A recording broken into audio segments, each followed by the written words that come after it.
Beautiful thing right now. Rise and shine, it's a beautiful day. I'm alright.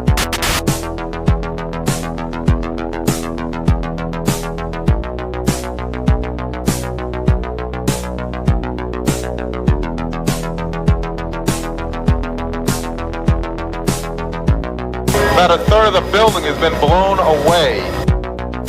This is the bridge to white light.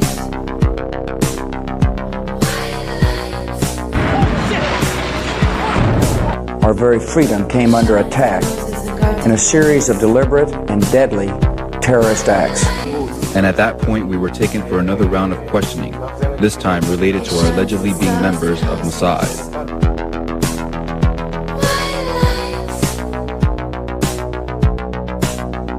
It's crazy evil.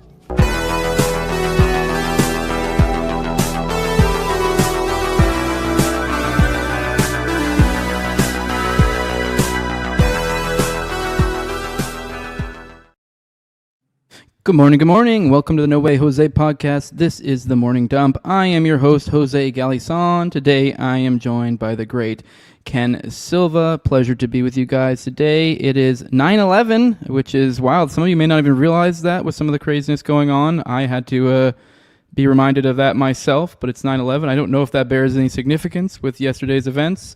The elites do like their numbers, don't they? But I don't know. I mean, especially if you're someone who investigates the sort of stuff that me and Ken do, you know, they like anniversaries. So I don't know. Maybe there's something to that. Wild day, a major shift in the paradigm. So we have plenty to talk about. I think I'm going to shift the format up a little bit today. Probably, I normally front load the show with foreign policy, but given the crazy paradigm shift, we'll probably lead with the main stories, and I'll come back to the foreign policy on the butt end of it.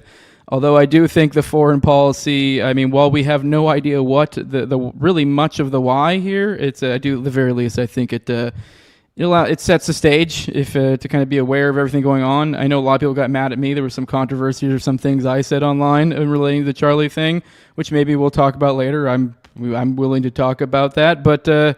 I mean, that sets the stage. I mean, he was someone who, before his death, did kind of toe the company line to a pretty ridiculous degree, although occasionally bucking it, which people have noted. I don't know what to make of that. We know nothing almost now. So we'll get into all that here and more in a little bit. But like I said, I'm joined by Ken Silva. But like I said, it is 9/11.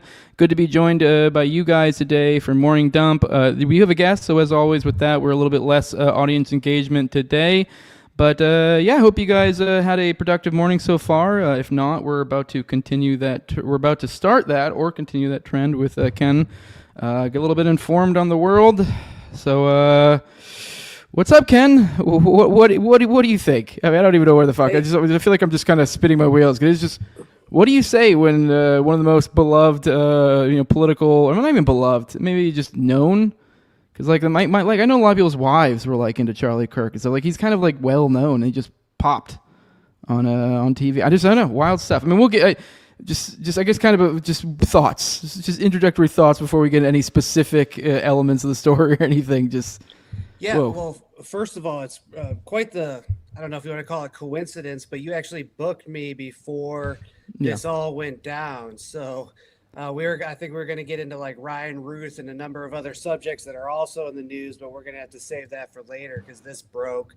And I was never that interested in Charlie Kirk, but after this happened, I was talking to some older people who have kids that are about to go into college. And he was a deeply influential figure. But not much more to say to that. We'll break down the facts whenever you're ready to dig into that story. I've just been trying to avoid speculation. Yeah. I mean, last night was such a black pill for me. Like even some people I considered really good friends are just jumping to conclusions saying, oh, this is obviously an intelligence op. Oh, it was the left. Oh, it was Israel. The shooter hasn't been apprehended yet. I'm not going to speculate about that. We can get into various possible scenarios, I suppose. But, whenever you're ready, when we get past the foreign policy stuff, I'll just give you the facts as that we know them at this point. Yeah, like I said, I'm going to save those to I'm moving those to the back of the show today. We'll swap up the format for that purpose, but we'll wait a moment before we go quite into that. Let's start off with you did recently get mega scooped to a pretty ridiculous degree by InfoWars, but we were, like I said, we had initially contact you to talk about other stuff, that particularly, and then there were other things that kind of percolated into a larger theme between Routh, this Iryna story, and some other stuff. There was some like MKULTRA, type of vibe thing. So it was kind of like I figured I could thread it up together with that theme. And then obviously the biggest news pretty much ever dropped, and so now things have shifted. But either way, you did get scooped big time on this this topic that I've kind of avoided covering. Sorry, I'm hunting for the thing right now. Here we go. This is a story I kind of avoided covering because it felt like obviously it's awful. I'm sure everyone's aware of this now. The lady who was stabbed on the train in Charlotte, it was awful, but I didn't really know what to make of it, like, so far as commenting. I mean, everyone wanted to comment on it. It was like, what is there to comment on? This is awful. That was kind of like, I didn't really understand. I know everyone is like a racial thing. You're like, okay, I mean, I don't know.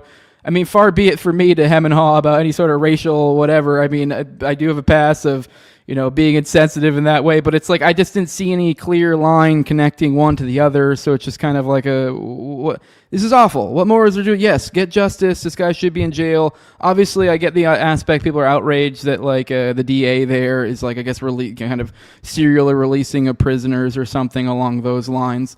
So I guess I just never got, but apparently everyone else got really up in arms about it, so that's why you didn't see much coverage on it for me. I just didn't really see what the substance, other than sad that someone died. It's awful, but this became a huge thing. It kind of bubbled over with recent news, but you were the guy who got the scoop of the video that kind of was going around.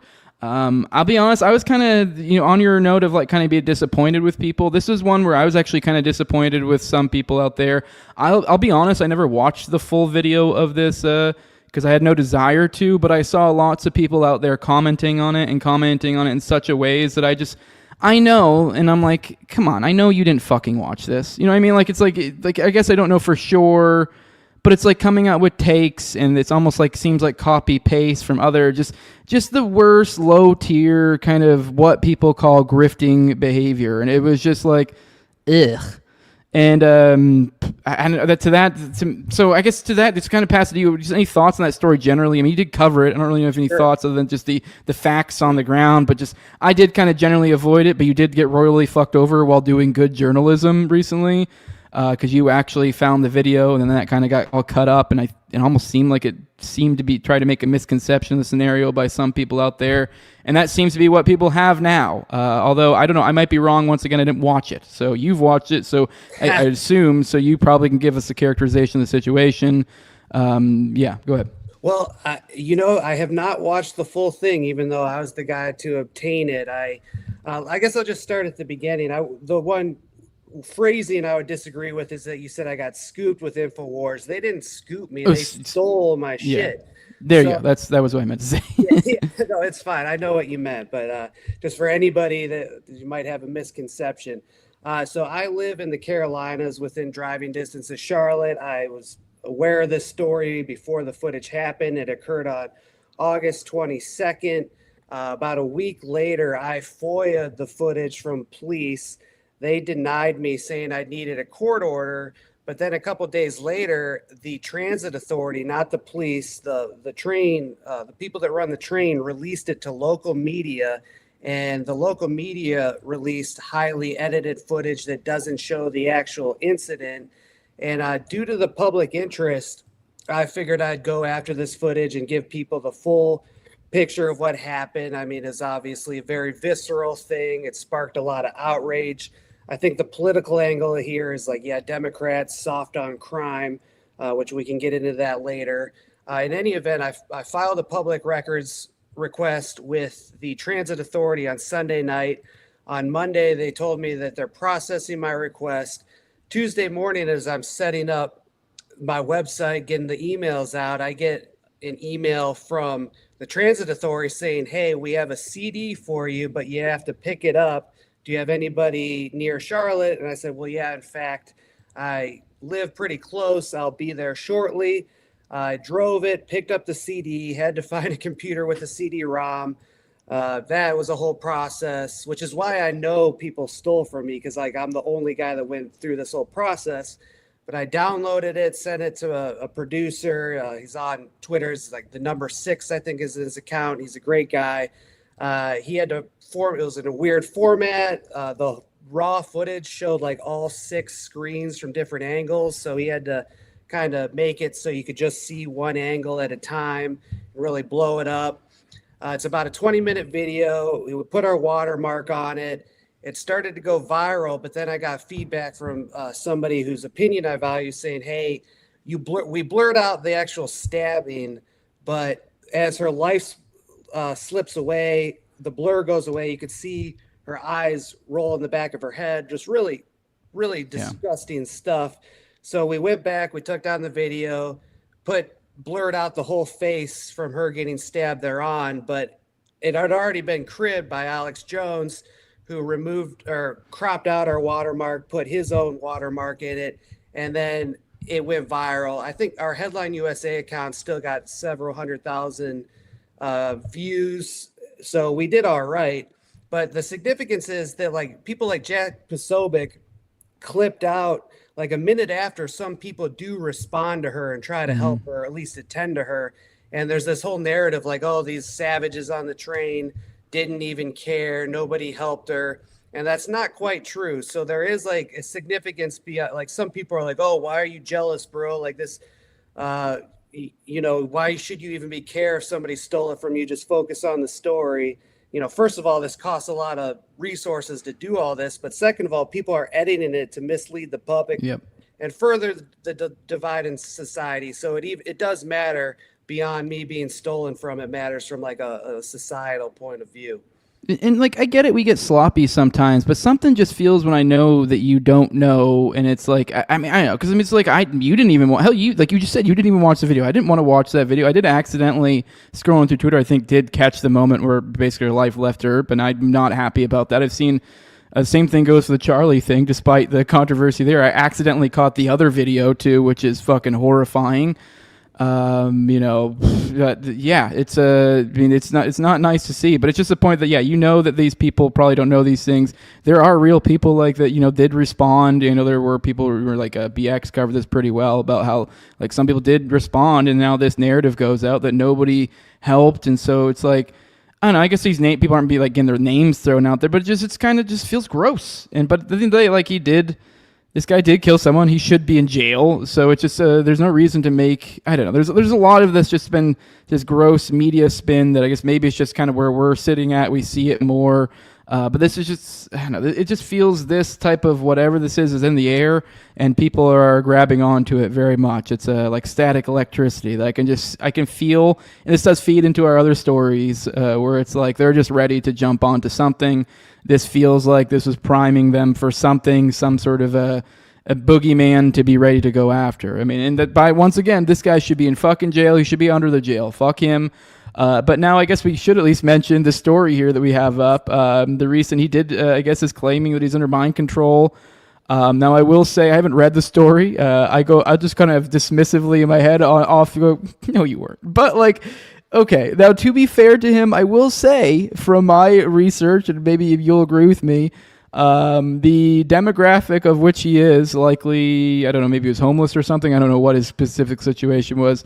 These are actually the people that the feds do target. So like, I mean, unfortunately there is some credence to his claims, but I don't give much to it. But at the very least, I do feel like it's worth mentioning. At the very least, it's reporting that he's might be angling on some sort of insanity plea, but who fucking knows?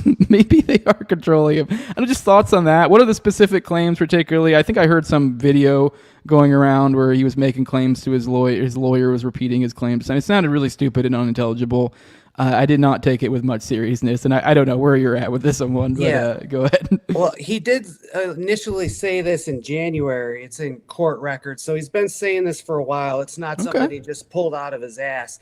but I think it's more indicative of him being a schizophrenic, which is what his family says. And, you know, the idea that I'll be interested if like the left wing PTK crowd really makes the argument that the government is brainwashing black people to kill whites. Like that's not something you would expect from the leftoids, but we'll see. It could be interesting. I think it's a case of schizophrenia. That's what his family says. I mean, nobody planned for this poor little girl to just get on the train and be in the wrong place at the wrong time. I will say, back to people, you know, the whole grossness of this is people are also calling for the judge to like be arrested. And frankly, not to play full contrarian, but if you look at this guy's record, yes, he has 16 convictions, a number of arrests, but his last conviction was from 2014 for armed robbery. He served a 5-year sentence. He got out, you know, his conviction's over 10 years old. And then in January, he's struggling with his mental health. So he calls 911 and reports this, you know, I've got material in my body. I've got a brain chip. Shit.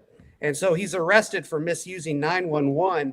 And then, yes, the judge releases him without bail. But people are saying like, oh, the judge should be arrested herself. It's not an overly egregious decision to release a guy whose conviction is 10 years old. And this is like a relatively minor offense. So, yeah, I get it. The guy probably should have been in an insane asylum this whole time. If we're going to blame anybody, blame the Carter, Ronald Reagan era where they kind of defunded all these loony bins that held these people at one time. So the judge, not saying she's like a great person. I looked into her. She seems like a grifter and a con artist herself. But in the context of the current system that we're in, you know, her decision is certainly not criminal. Mm-hmm. I got in the chat, Nevsky's bringing up, and this is one thing I didn't hone in on, and I guess I also didn't really pay too much attention to the story, so I guess kind of probing you. What are your thoughts on this? Because I've seen people complain about this, and there's some, I'll give them credence to that. They said the media was able to cover up this story for nearly a month, and Charlotte, black female mayor, was thanking them on Twitter. I don't know who them is particularly, but either way, I guess that's the issue, is that the media didn't really cover that much. I mean, is there anything to that other than just inherent bias, you think, or is there really much there?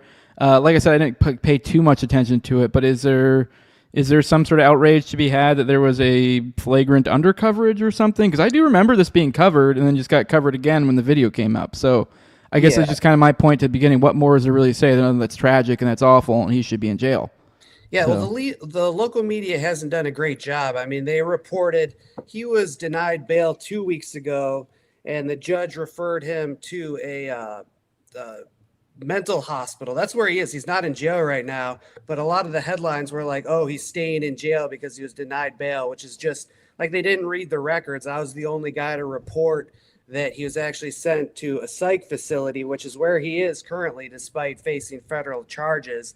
And, you know, nobody gave a shit on Twitter. None of the right-wing people, like nobody actually reads. It's only if you blast this visceral footage in their faces that they actually care. So as far as like the mayor thanking the local media, this footage came out last Friday. It's not like a weeks or almost month-long cover-up.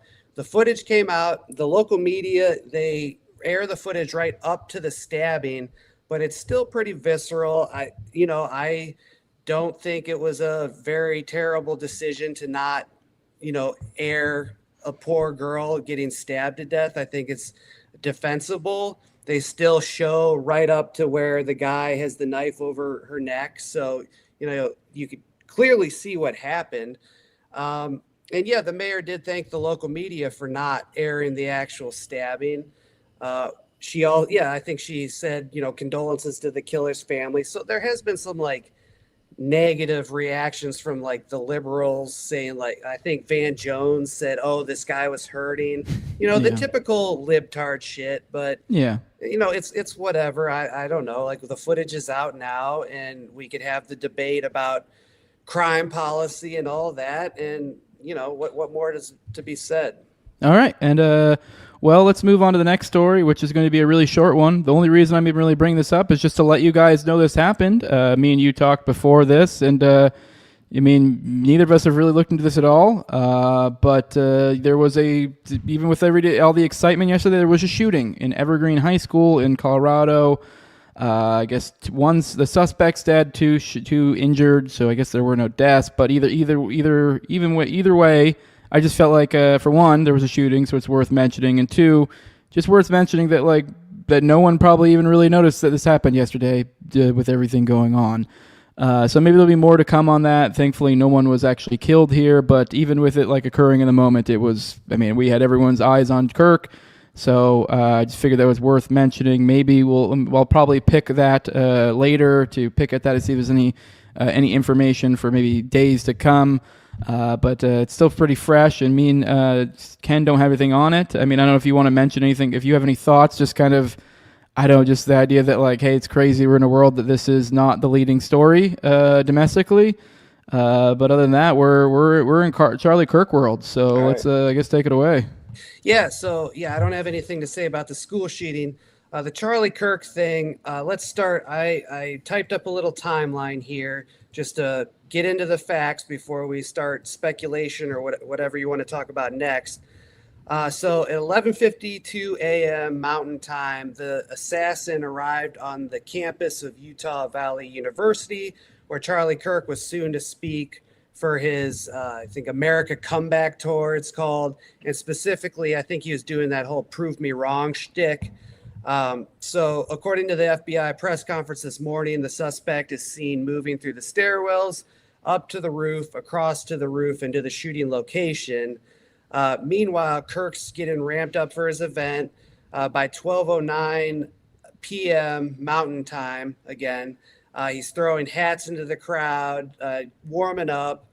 He starts speaking. I don't know the topic. Again, it's prove me wrong. So when he was shot and killed, he was actually talking about trans guns violence. But I don't know if that was the whole theme of his entire event or if he was just debating anybody on anything. In any event, 12:23 p.m., he asks, somebody asked him in the crowd, do you know how many mass shooters there have been in America over the last 10 years?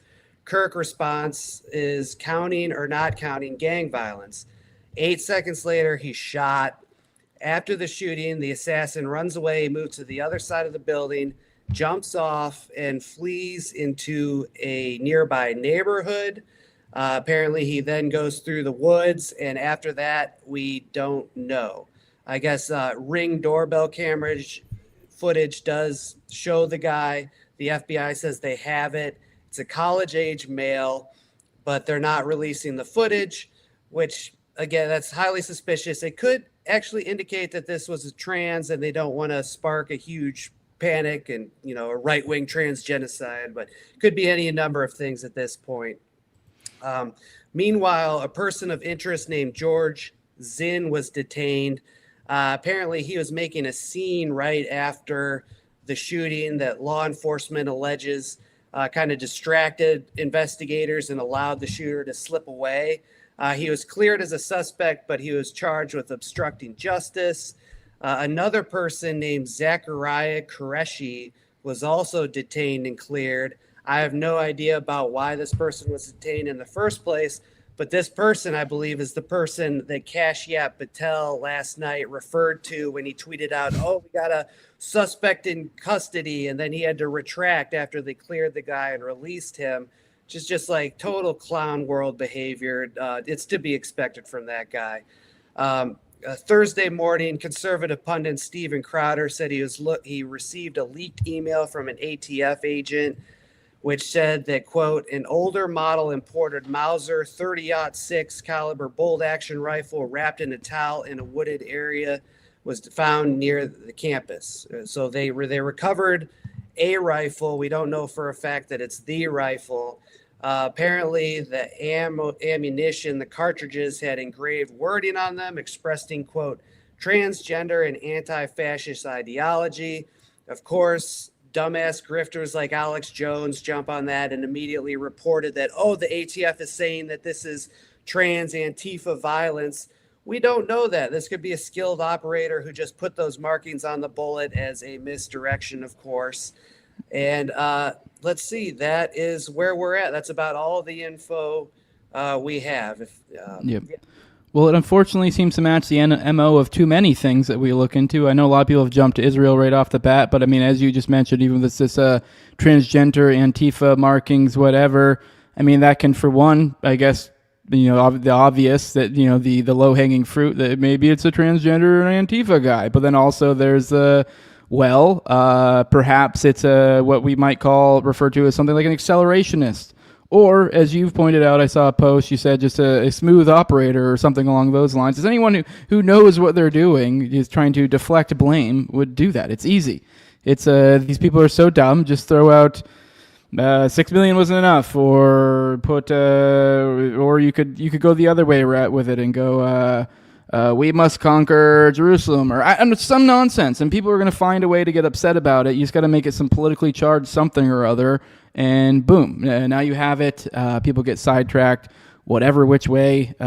So yeah, I mean, I know we've seen this too many times already. We just had the recent church shooting where he, all the stuff written on his guns and stuff was all different conflicting stuff. It was, you watch the video, it was very clear he was just doing it to get a rise and to get, frankly, I think it's literally they're just getting sophisticated in their methods of how to immortalize themselves. I think these are people trying to make themselves be here forever.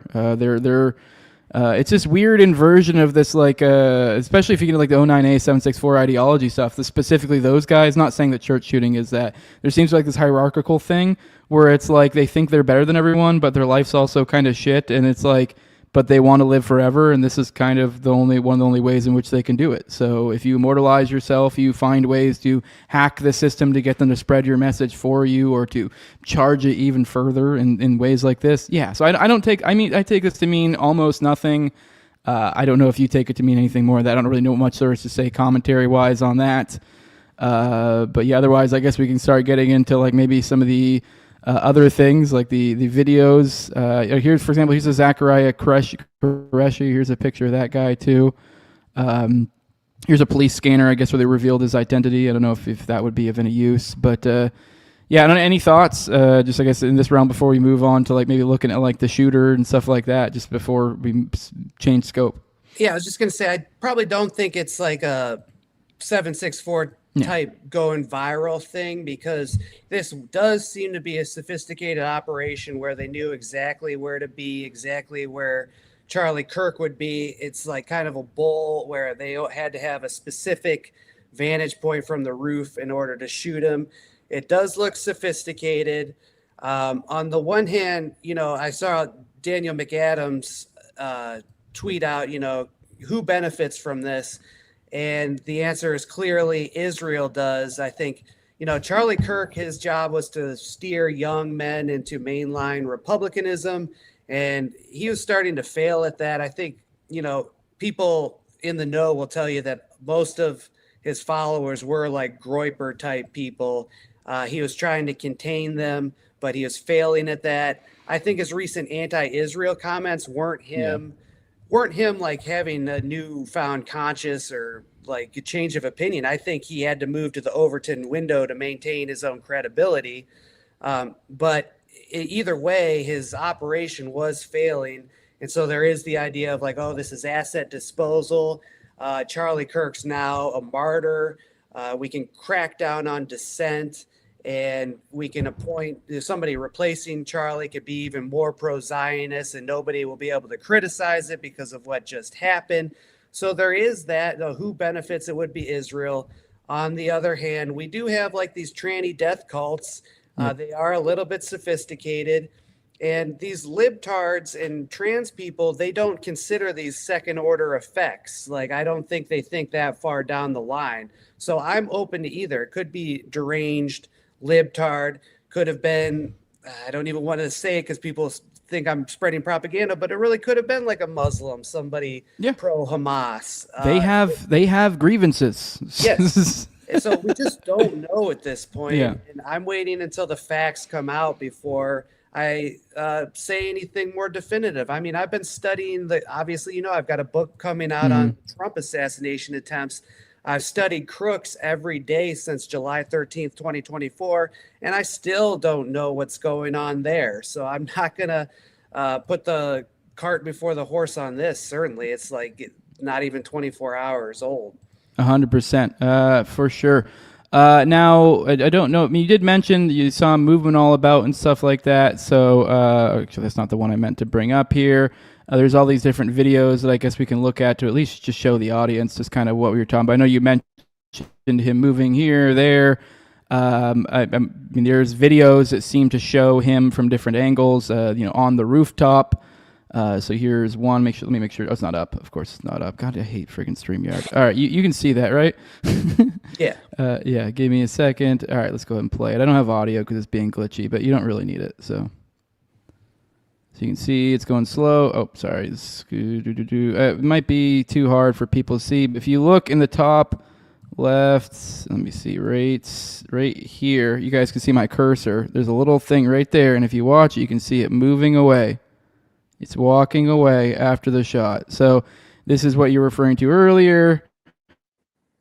Here's another angle. This is, I think, was spotted before. Actually, let me see if I can get the audio back real quick because it's being glitchy. And then because this one, I think, will help to have the audio for. All right, here we go. Sorry. Here we go. Then here's we got a person of interest too. You want me to DM you? Oh, go for it. Was there something new that just dropped just now? Yeah, the suspect's image. I'll DM you the tweet. Yeah, you can drop in the private chat, or you can share it yourself, or send to me, whatever works. But I just sent it to you on Twitter. Is that all right? Yeah, that works just fine. But yeah, here's this right here. This is footage of showing a guy laying on the roof 200 yards, and there's people saying this was spotted before. Getting right up. Yeah, you think he'd already be in place? You can see him up here. You can see the head poking out. Oh, there's somebody on the roof right there? Just saying. Huh. He just ran from over, where's my finger? Whoa, from over there, ran in, and now he's right there. Which is wild. Let me see, I'll find your thing real quick. All right, let me refresh it. Alright, boom. Here we go. FBI is looking for this person of interest related to Charlie Kirk's assassination. If you have a tip, call 1-800-CALL-FBI. Here it is. Jesus Christ, it looks like kind of looks like Jules. By the way, I don't think it's Jules. Actually, no, that doesn't look like Jules. Okay, so here's some photos of the guy. All right. Doesn't look like a tranny to me. Nope.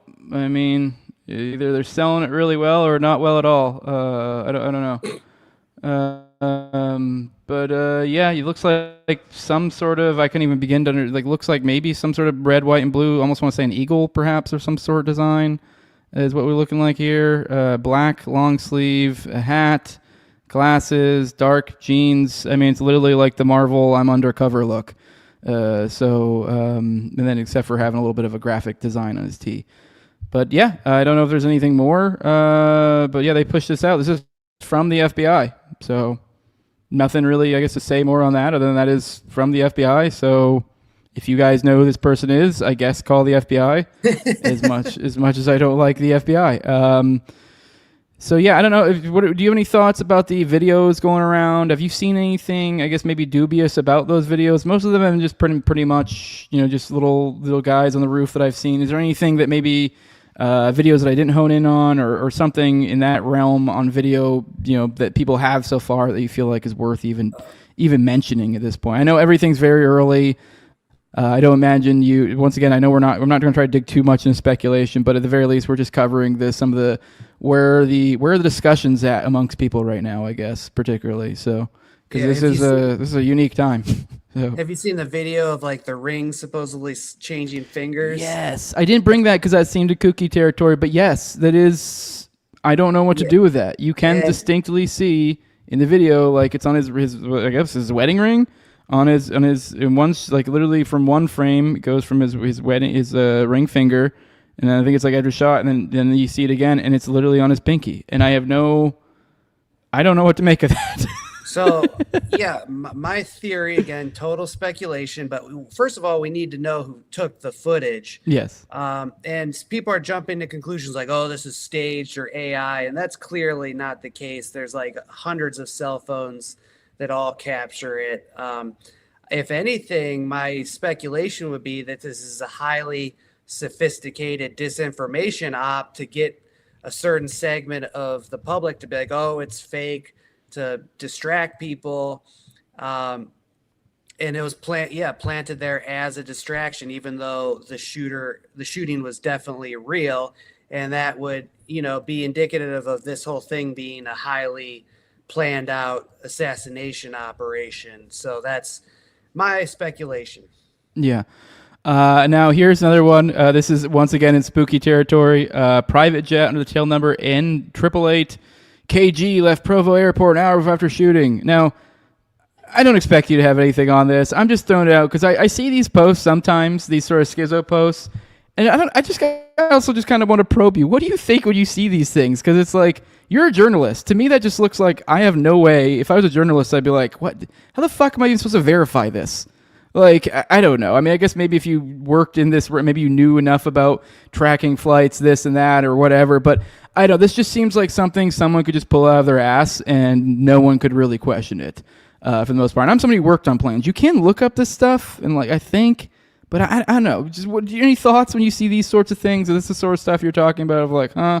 I mean, maybe this will prove to be something later, but these are the early stuff I see a lot of times, these conspiracy worlds. I feel like most people should probably just take this sort of information and just throw it out, unless you have some sort of unique information in the airplane world that you're like, oh yeah, this is true. But and even then, there might be reasons why certain private jets would drop off of whatever the fucking ADS-B is and not necessarily be illegal or whatever. So any thoughts on that? I guess I wanted to highlight some of this weird stories going about this. Any thoughts? Yeah, that's just the landscape that we're living in. It's incredibly frustrating as a journalist that people just throw out any kind of slop they can for virality.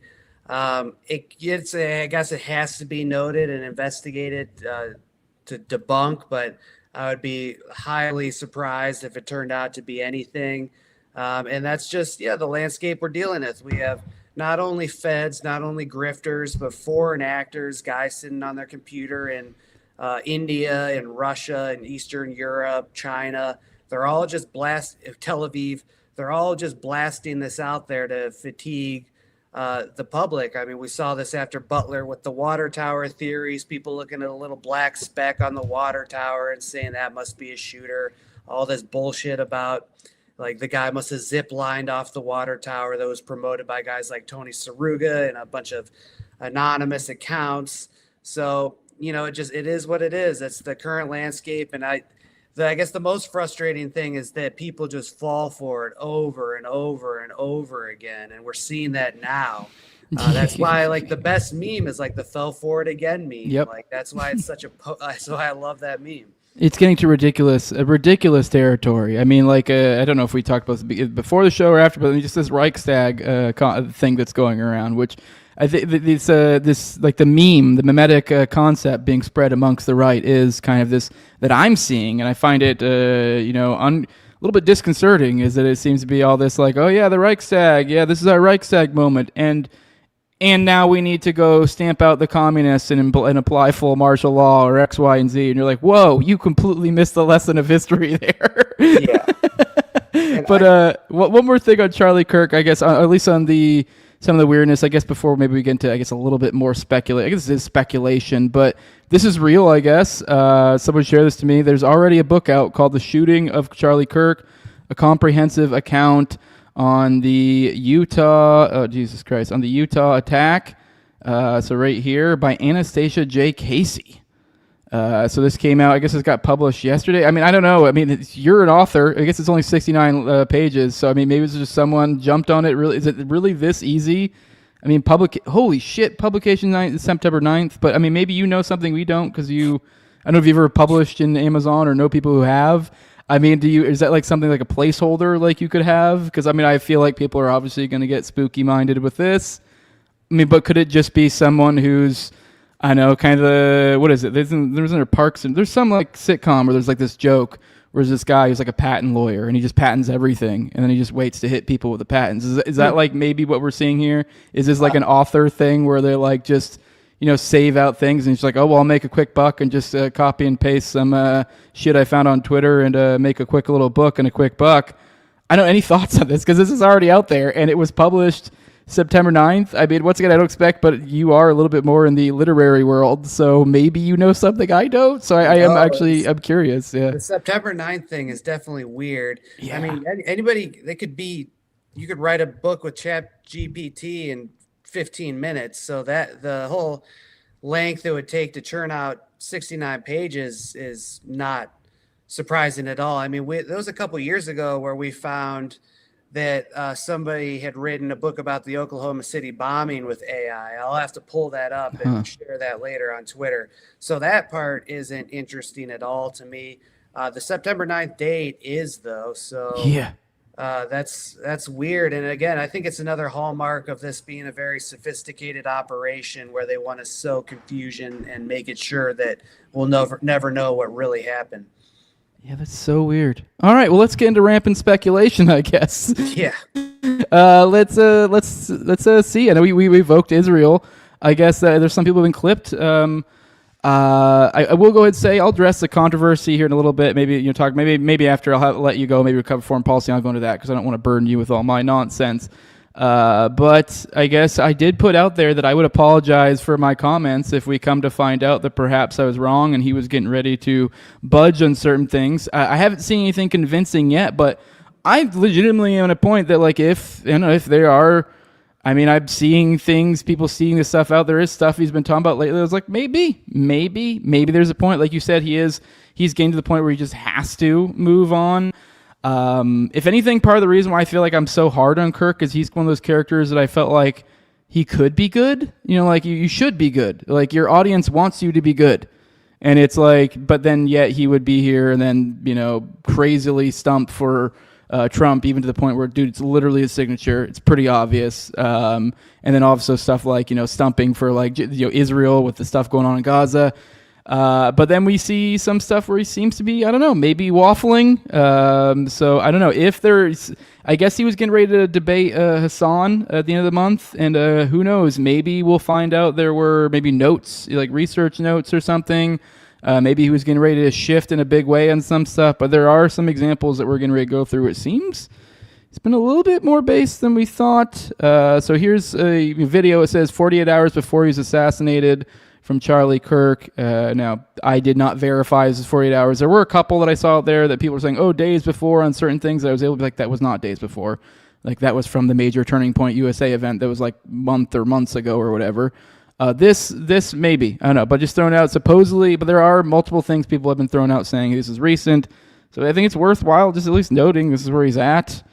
So I know at the very, even if that isn't the case, at the very least, the fact people are speculating on this and the fact this guy stumped for this country to such a degree should make people reflect upon perhaps being in a spot where you'd be pretty comfortable with if you were to die, that you wouldn't be like, oh God, I died in a position where I was stumping for evil. But let's watch this. And one thing a friend said to me, interestingly, which is, okay, Charlie, we've pushed back against the media on COVID, on lockdowns, on Ukraine, on the border, it's like maybe we should also ask a question: is the media totally presenting the truth? By the way, forgive the overly anti-Semitic music. I didn't do that. When it comes to Israel, just a question, that maybe we shouldn't believe everything the media says, because I know I've been conditioned to ask a lot more critical questions over the last couple of years. So, Ben, some people would accuse Israel of wanting to ethnically cleanse. And then now it's sharing the post from Benjamin Netanyahu, which I do have to say, for being a conspiracy theorist, I cannot help but notice, holy fucking shitballs, Netanyahu takes a break from his, 7 or more front war, then to stop to go, pretty much right around the same time I think Trump did. He was one of the, to say, hey, Charlie Kirk was murdered for speaking truth and defending freedom, a lion-hearted friend of Israel. He fought the lies and stood tall for Judeo-Christian civilization. I spoke to him only 2 weeks ago and invited him to Israel. Sadly, that visit will not take place. We lost an incredible human being. His boundless pride in America and his valiant belief in free speech will leave a lasting impact. Rest in peace, Charlie Kirk. And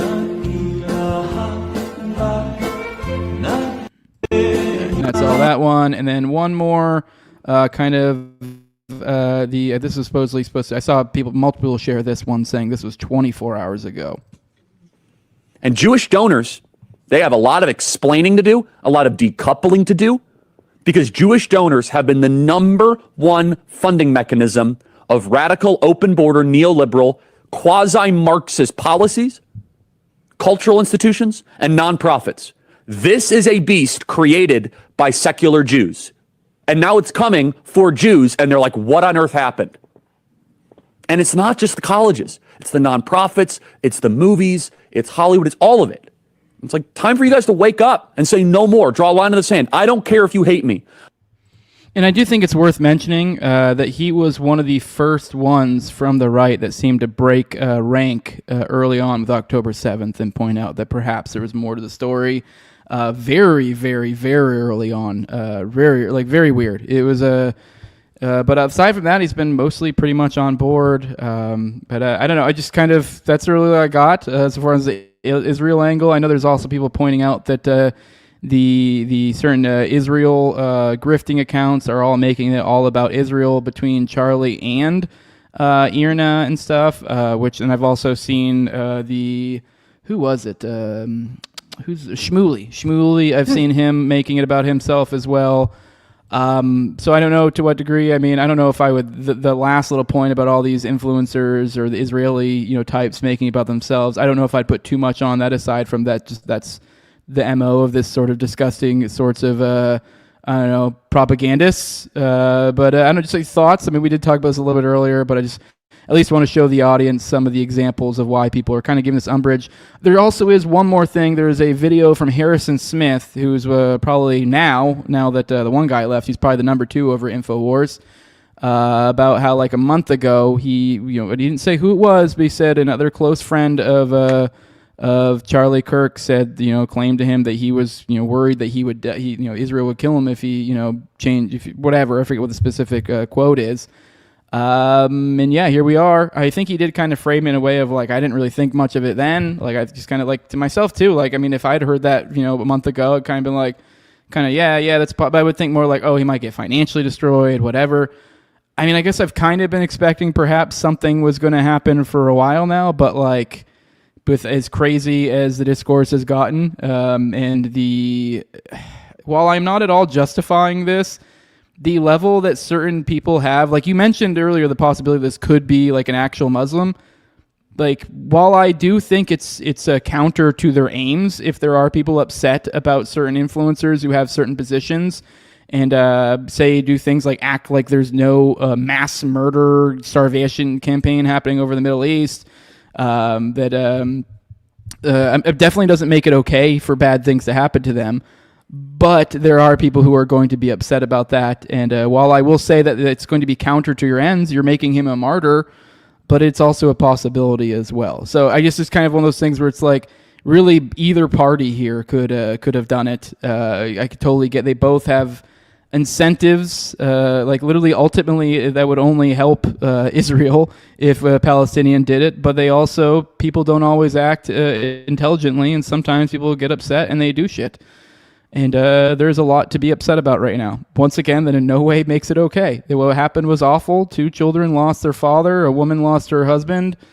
While I do think he was a shill, I do think he was on the other side of that line of where justified and unjustified violence is. He was an unjustified. So not okay. But yeah, I just kind of thoughts. I just wanted to show those because those are kind of his recent commentary. I think it's worth mentioning. Yeah, well, even with October 7th, you could say Israel might have let it happen. They had foreknowledge, but obviously the actual Hamas guys were true believers who really, wanted to attack Israel, and they didn't consider the second order effects of, their homeland getting totally decimated. So it could be a combination of the two. As far as that Harrison Smith guy goes, I know, yeah, he tweeted that about Israel, but then I also saw last night that he's saying, oh, we need a national de-radicalization campaign and all this other shit. So I don't think that guy has much of a backbone. I don't know if he got a talking to or what, but these are like contradictory points. Seems like he wants to have his cake and eat it too. Yep. Much like his boss, Alex Jones. Yep. Like Alex Jones will pay lip service to one thing much like Charlie Kirk. I mean, I remember when October 7th first happened, a couple weeks later, Israel bombed a Christian church, and Charlie Kirk spoke out against that, but then he quickly went back to supporting the whole campaign. Yeah, he plays lip service because I think he's getting outflanked by Nick Fuentes, who was taking all his followers. But whenever the rubber hits the road, he would be supportive of, bombing Iran. And then when there's discussion, when Trump says, well, why is regime change such a dirty word? Charlie Kirk and those kinds of people also, supported regime change, which is like the most like egregious policy that like before the 2024 election, everybody's like, oh, that's scaremongering. It would never do that. And now they're falling in line. So I think I already stated this. I think he was a containment guy, and his whole operation was failing because young white men aren't falling into the mainline Republican Zionism. And I think now he's a martyr, and it's going to lead to this nationwide crackdown. No more protests on the campuses. I think a lot of leftists are going to be cowed into being silent because they're afraid of the backlash. Yep. And whether that was by design or whether it was some lunatic trans shooter who didn't consider the second order effects is still to be seen. Yep. I mean, I was kind of blown away by the heat I got from which I'll go into some of that controversy in a minute, and you can stick around for that or not. I do have one last little thing that I did realize I missed out of the group of things. Actually, no, I do have two more stories to go with you. Something actually Jesse mentioned in an email me and him had back and forth. And I was like, oh yeah, we'll mention that too. It is 9/11, so these things do thread together.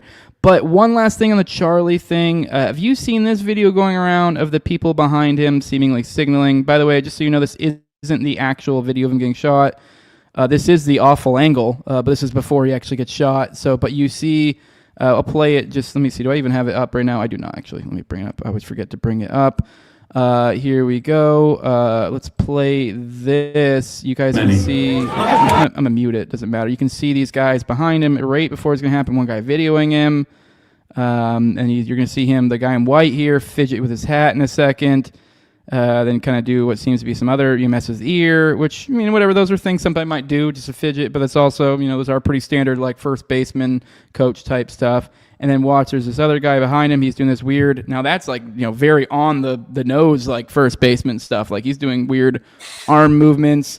Now, I will say, someone did bring up a good point that this is, like the positioning of these people. I don't know, maybe the position of this camera maybe is a little bit misleading, and maybe it's the positioning's not quite what I think it is, but that wouldn't make sense to me personally, that this would be part of some team if they're literally basically kind of really close to the line of fire. Like I know the only way that would make sense is if we're talking full on, like we're watching magic happen type deal, kind of like a Sirhan type situation where we're, the one side shooting blanks and something else is happening the other way. Now, I don't think it's like that level of sophistication. That seems pretty crazy. Why would you do all that if you're just going to shoot him in, like, there was a sniper rifle. Why not just do the straightforward sniper rifle thing? You know what I mean? Like, that doesn't make sense to me. I mean, maybe there's some other angle I'm missing of why there's something, but I don't know. I mean, just thoughts. I mean, I don't know. I thought that was weird. People run with it. It is weird, but it really could just be as simple as somebody had an itchy ear and somebody else had to scratch their arm. That's really, so I don't know, but it does look weird. And this is another thing where like people I really like and respect immediately jump to a conclusion that this is some kind of signal.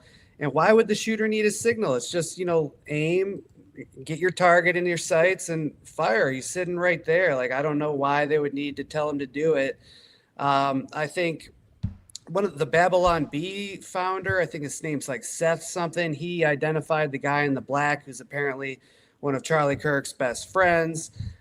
Again, to me, it just seems like random hand signals. I'd have to see other angles because we're looking at a two-dimensional screen that represents three-dimensional reality. It's a distortion, and I hope if it's not the case, there's some people who are operating under their real names on Twitter who are calling for those guys to be arrested, and I hope they get sued because we need like some counter incentives to all this slop.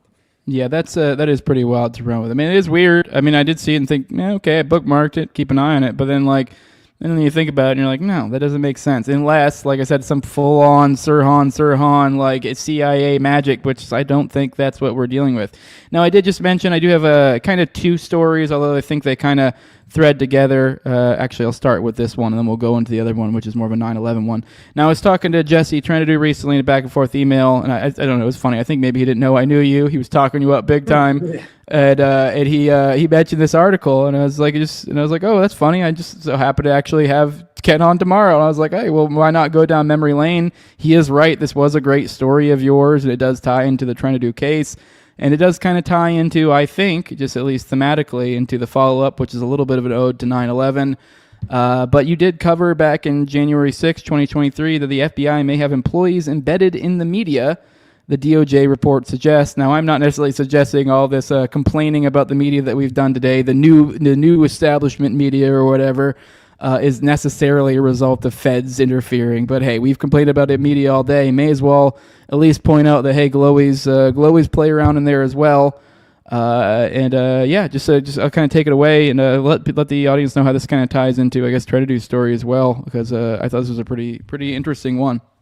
Yeah, that was a little story I did 2 years ago that I just saw a footnote in an Inspector General's report that noted that the FBI doesn't follow certain policies when it has agents or informants in the media. I'm like, whoa, that's definitely worth a story that they'd even disclose that in a footnote. But there is a long history to this. Yeah, Jesse Trinidad, as part of his investigation, he was getting records, and he saw that I think it was ABC had an informant who was tipping off the FBI about Roger Charles's 2020 piece about the ATF not showing up that morning. And so these records were saying, just written down by agents about getting reports about coming big scoops that were going to undermine the official narrative. I think Jesse found 5 or 6 of them. One of the guys ended up being a top official at CBS in 2008 or so when all this was made public. And I think John Solomon broke the scoop. It was a big deal at the time, but of course, Congress never really investigated this. And I think we've broken this down before. I mean, I think there's feds, CIA agents, Mockingbird stuff is in the mainstream media, and that's what's left this alternative media susceptible to being infiltrated by, foreign governments. I think you got alternative foreign government controlled media, while the Times and these big institutions are still in bed with kind of the CIA, FBI. Last thing I'll mention is this also ties into the Bundy standoff. One of the most interesting things is that case where, this rancher Lavoy Finicum was being charged by BLM, the Bureau of Land Management, these outrageous grazing fees. There was a big standoff. Well, the FBI created a actual production company and pretended to be a documentary crew with undercover actual agents. They're pretending to be documentarians, and they go and go inside the militia guys and are interviewing them under the auspices of making a documentary. Meanwhile, this is all collecting evidence on behalf of the FBI, which they didn't get anything new. The FBI already had all the evidence that they needed. So it was a totally pointless operation, but it just kind of opened up the hood and showed you how nefarious the FBI is. I mean, they had to open bank accounts. They had to lie to banks to get this actual company started just to establish its cover. And so if we know about that, God knows how deep it actually goes. But people should look into that. I think Trevor Aronson did a great article on The Intercept about this Bundy production company that was totally controlled by the FBI. It's wild stuff. Jeez. All right, and then like I said, how I'm going to thread this into 9/11. Here is another piece of yours from September 17, 2024 that you used to kind of slam in Cash's face because I guess he put out a tweet about 9/11. Then you put 1, 2, the hijackers lived with an FBI informant. 2, the FBI still refuses to release records on this case, even to the victim's family. And then you point out how you possibly tweeting while there's an assassin on the loose. And the article you were sharing there is an FBI informant played key role in 9/11 attacks. Newly unsealed evidence shows. Now, I do know recently I saw Mel and a few other larger accounts, and it seems to be doing this circles recently. I'm not exactly sure the story why, but there's a similar story kind of about Hollywood, Florida, and the art students and stuff around that period of time that did the rounds lately too. So I think that's I mean, given all the craziness going on in the world, I think it's I mean, all these things do kind of feed into each other to some degree. I mean, I don't know if you're aware of what I'm talking about with the art student story that we did circulate recently, but there were reports apparently of in all different federal buildings around the country of like these Israeli art students coming and kind of almost pestering certain officials, seemingly taking notes, diagrams, stuff like that, in the, I believe, months leading up to 9/11. And this was reported on, I want to say that the piece was early 20, I don't know, it was a while ago. It just didn't really seem to make the rounds. And for some reason, just recently in the past couple of weeks, it did. And then I don't know. And then it just is weird. I mean, just with everything going on, it's like, this is the entity we're talking about. These are the sort of things that are out there. I mean, how we have literally, don't we have anti-Semitism squads in the FBI now? And then we also have the FBI on the flip side to where they have literally their attaches to fucking the IDF and their Mossad and whatever the fuck. So I mean, we're just so incestuous with this point. It's ridiculous.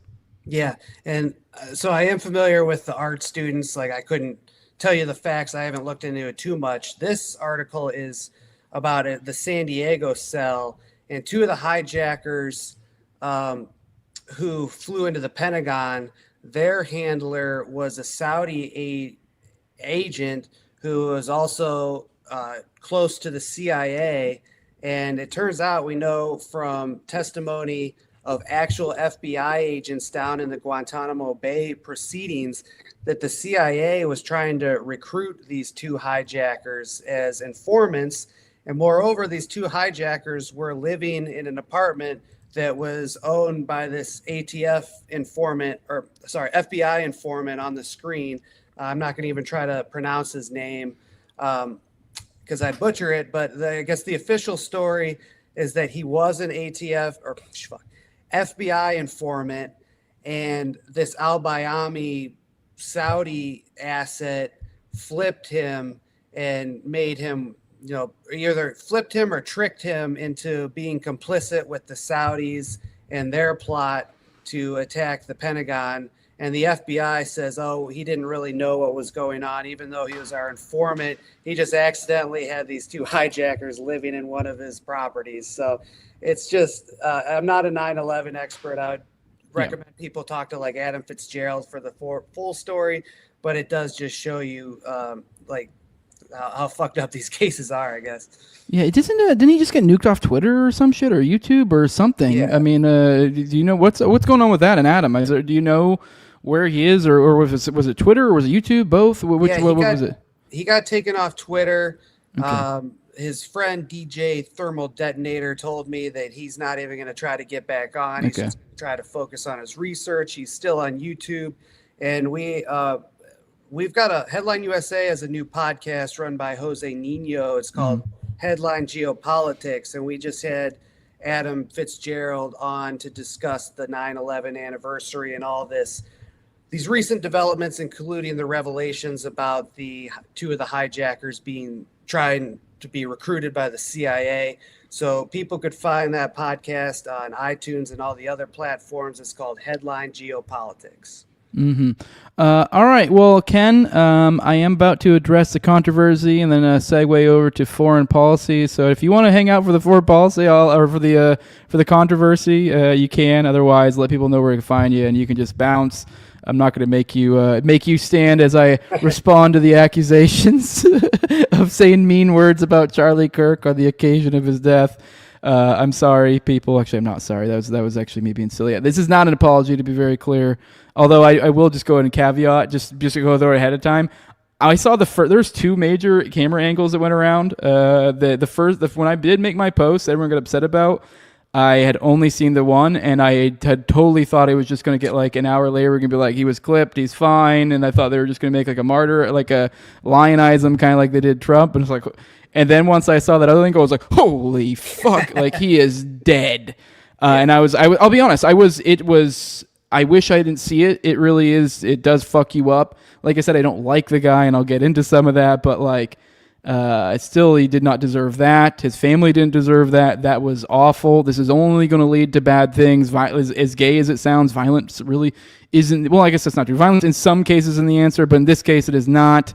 The only case in which it really is the answer is when you were literally doing it to defend yourself or something. Like, this is not okay. This was awful, but we'll get into all that. Yeah, it was once I saw. But point being is, I wouldn't have picked this hill if I had seen the other one. Now, am I going to say, oh, I should delete all those things, or I said anything I disagree with, or I was wrong? No. So that's why I didn't delete any of those things.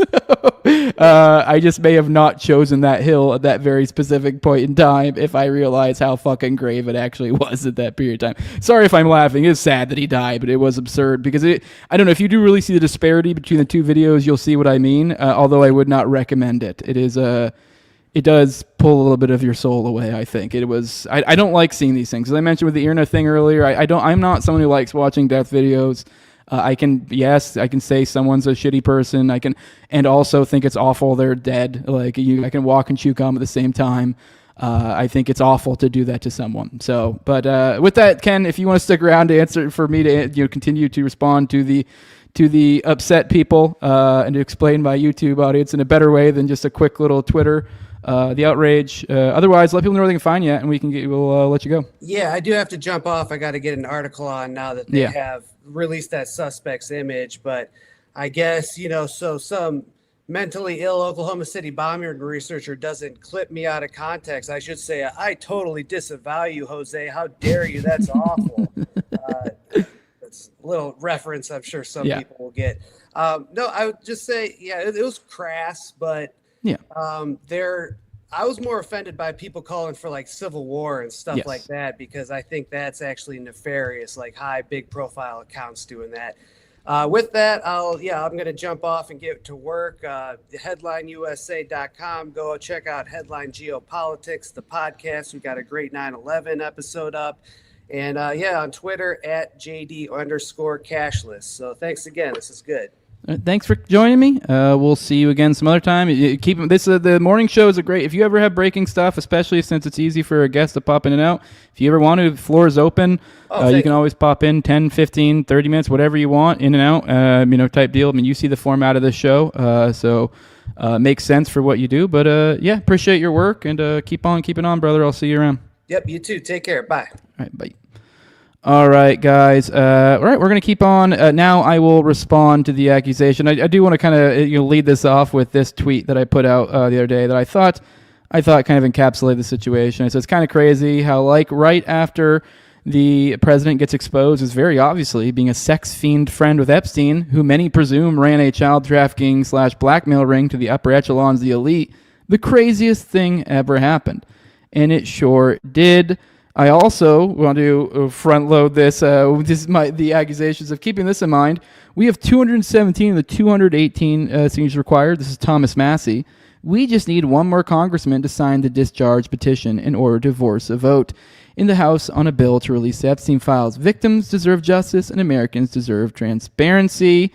So we just need one more signature, and I just feel like that's a worthwhile. Now, all right, let's go ahead and get into what everyone got mad about. I did get a lot of hate online last night. I'll be honest.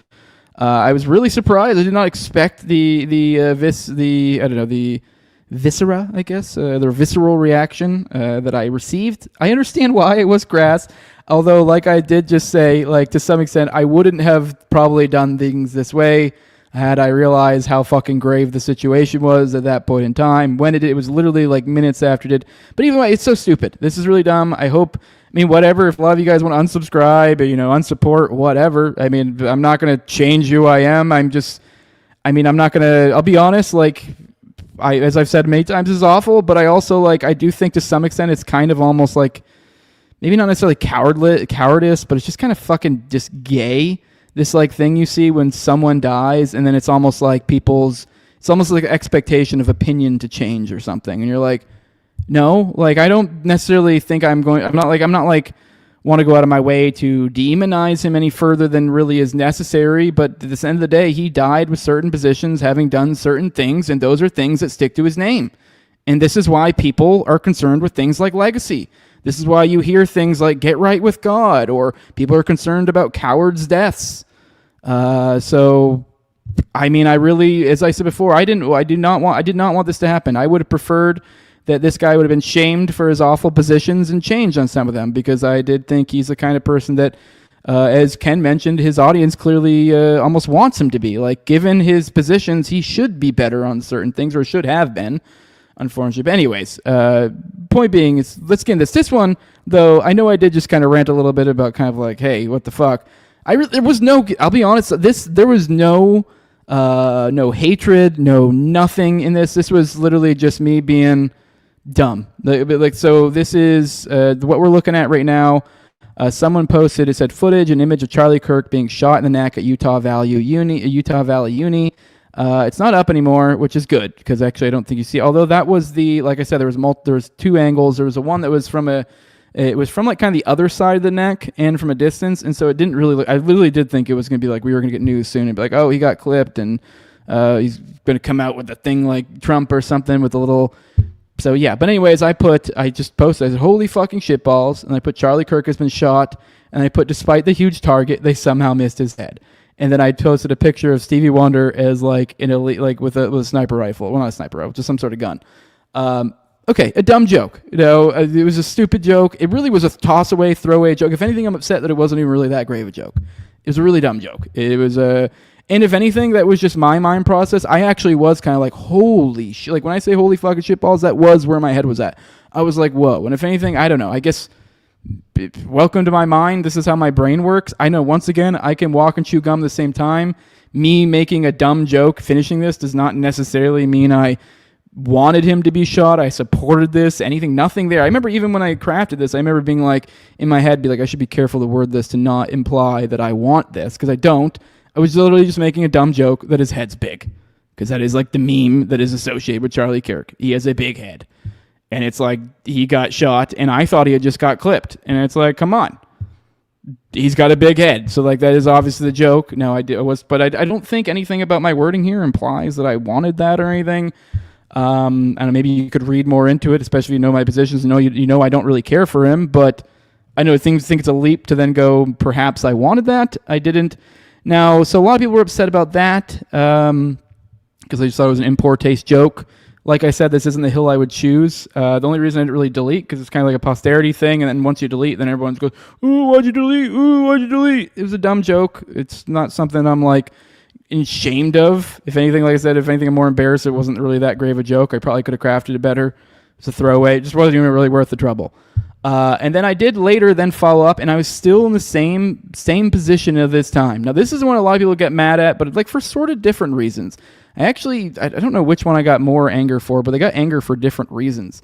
Now, this one, now I can kind of get, but hey, I'll whatever. Then I did I posted this like right around like shortly after that other post. And so I was still under the same kind of assumption that, hey, we're going to get news soon. And I hadn't seen any sort of floating around of, oh, he's dead, oh, he's dead, oh, he's dead. So if anything, it was kind of weird because once I only had that one side, and the reporting seems to be lots of prayers for, oh, this, that, and I was seeing some lionization occurring as well. And so what I saw is like, oh, shit, we're getting the Trump thing again. We're getting the, oh, what a hero, oh my God. We're doing the lionization. And so then this is what I said. I put, reminder, Charlie Kirk is a piece of shit who has no qualms pandering for pedophiles and genocide. And what I attached there to as a supporting case to my argument, I put one of the little side-by-sides of all the different signatures of Donald J. Trump, keeping in mind this is, I quote tweeted Charlie's from 3 days ago, a post where he put, does this below from the Wall Street Journal look like the exact actual signature from the president? I don't think so at all.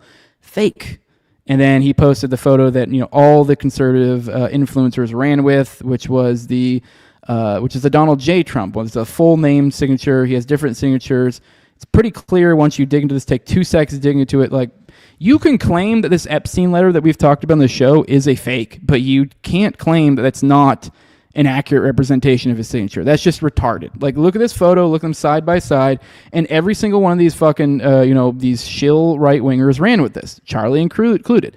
So I felt like it was like, hey, reminding you guys this. And I do think that is important. Like, is there really any other way to spin this? I mean, he at the very least just didn't even care to bother to check at all. But this is also a consistent behavior, or was, with him with things like this. So he also, I had considered maybe looking for, but I was like, whatever, I'm not going to do that. But like another example of this would have been like maybe a clip of him, recently. There was multiple times where he's hemming and hawing about the starvation in Gaza and how it really isn't a thing. And that kid's not really starving, this, that. And you're like, Jesus Christ, dude. Rough territory. Now, as I've mentioned, his audience did seem to want him to not be there, and I had kind of hoped that it looked like he was getting ready to go that route.